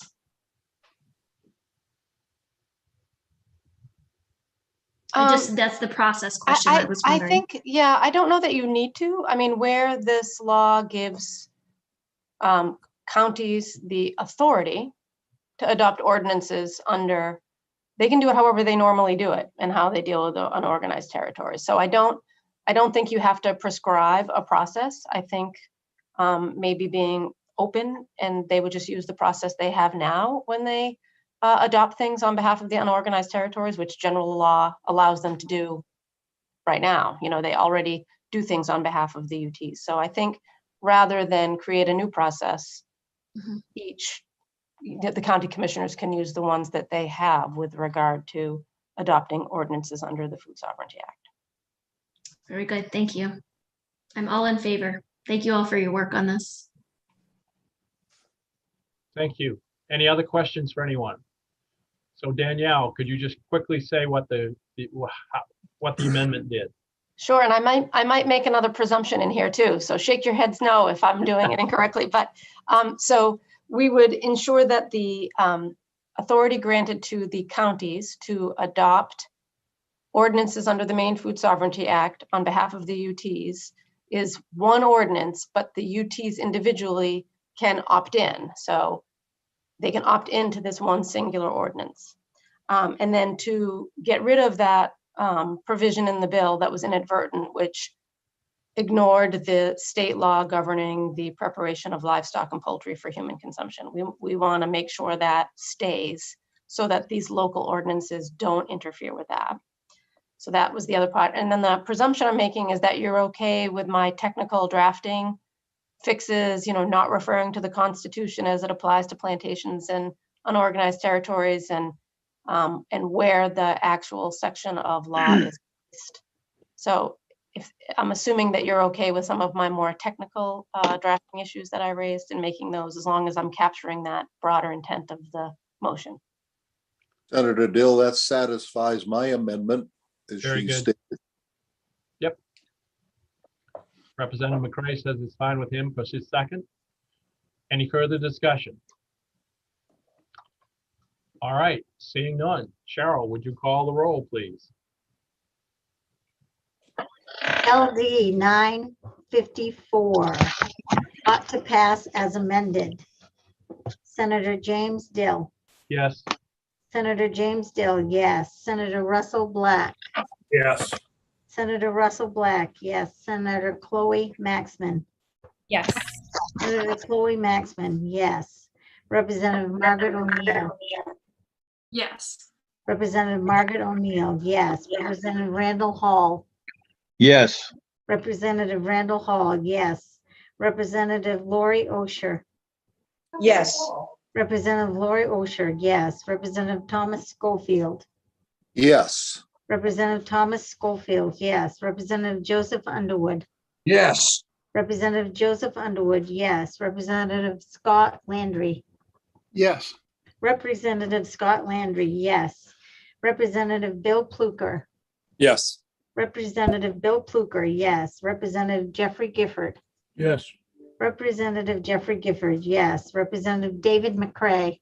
Yes. Representative David McRae, yes. Representative Susan Bernard. Yes. Representative Susan Bernard, yes. Unanimous, yes. Okay, on LD 954, ought to pass as amended, unanimous. An act to provide equal access to the benefits of the Maine Food Sovereignty Act. And I will close the work session on LD 954, and I'll ask Danielle if there's anything else to come before us.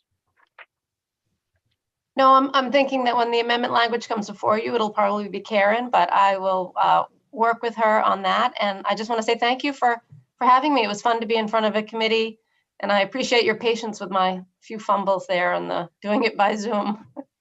Well, thank you. We appreciate you stepping in. Sure. If there's nothing else, Cheryl? No? Could I have a motion to adjourn? Senator Dill, I'll make a motion to adjourn, but I also just want to compliment Danielle on helping us today. Thank you very much. Oh, you're welcome. Okay. Thank you. So there's a motion to adjourn, seconded by Representative Landry. All in favor, raise your hand. Thank you all. See you later. See you later. Bye, everyone. Have a great weekend.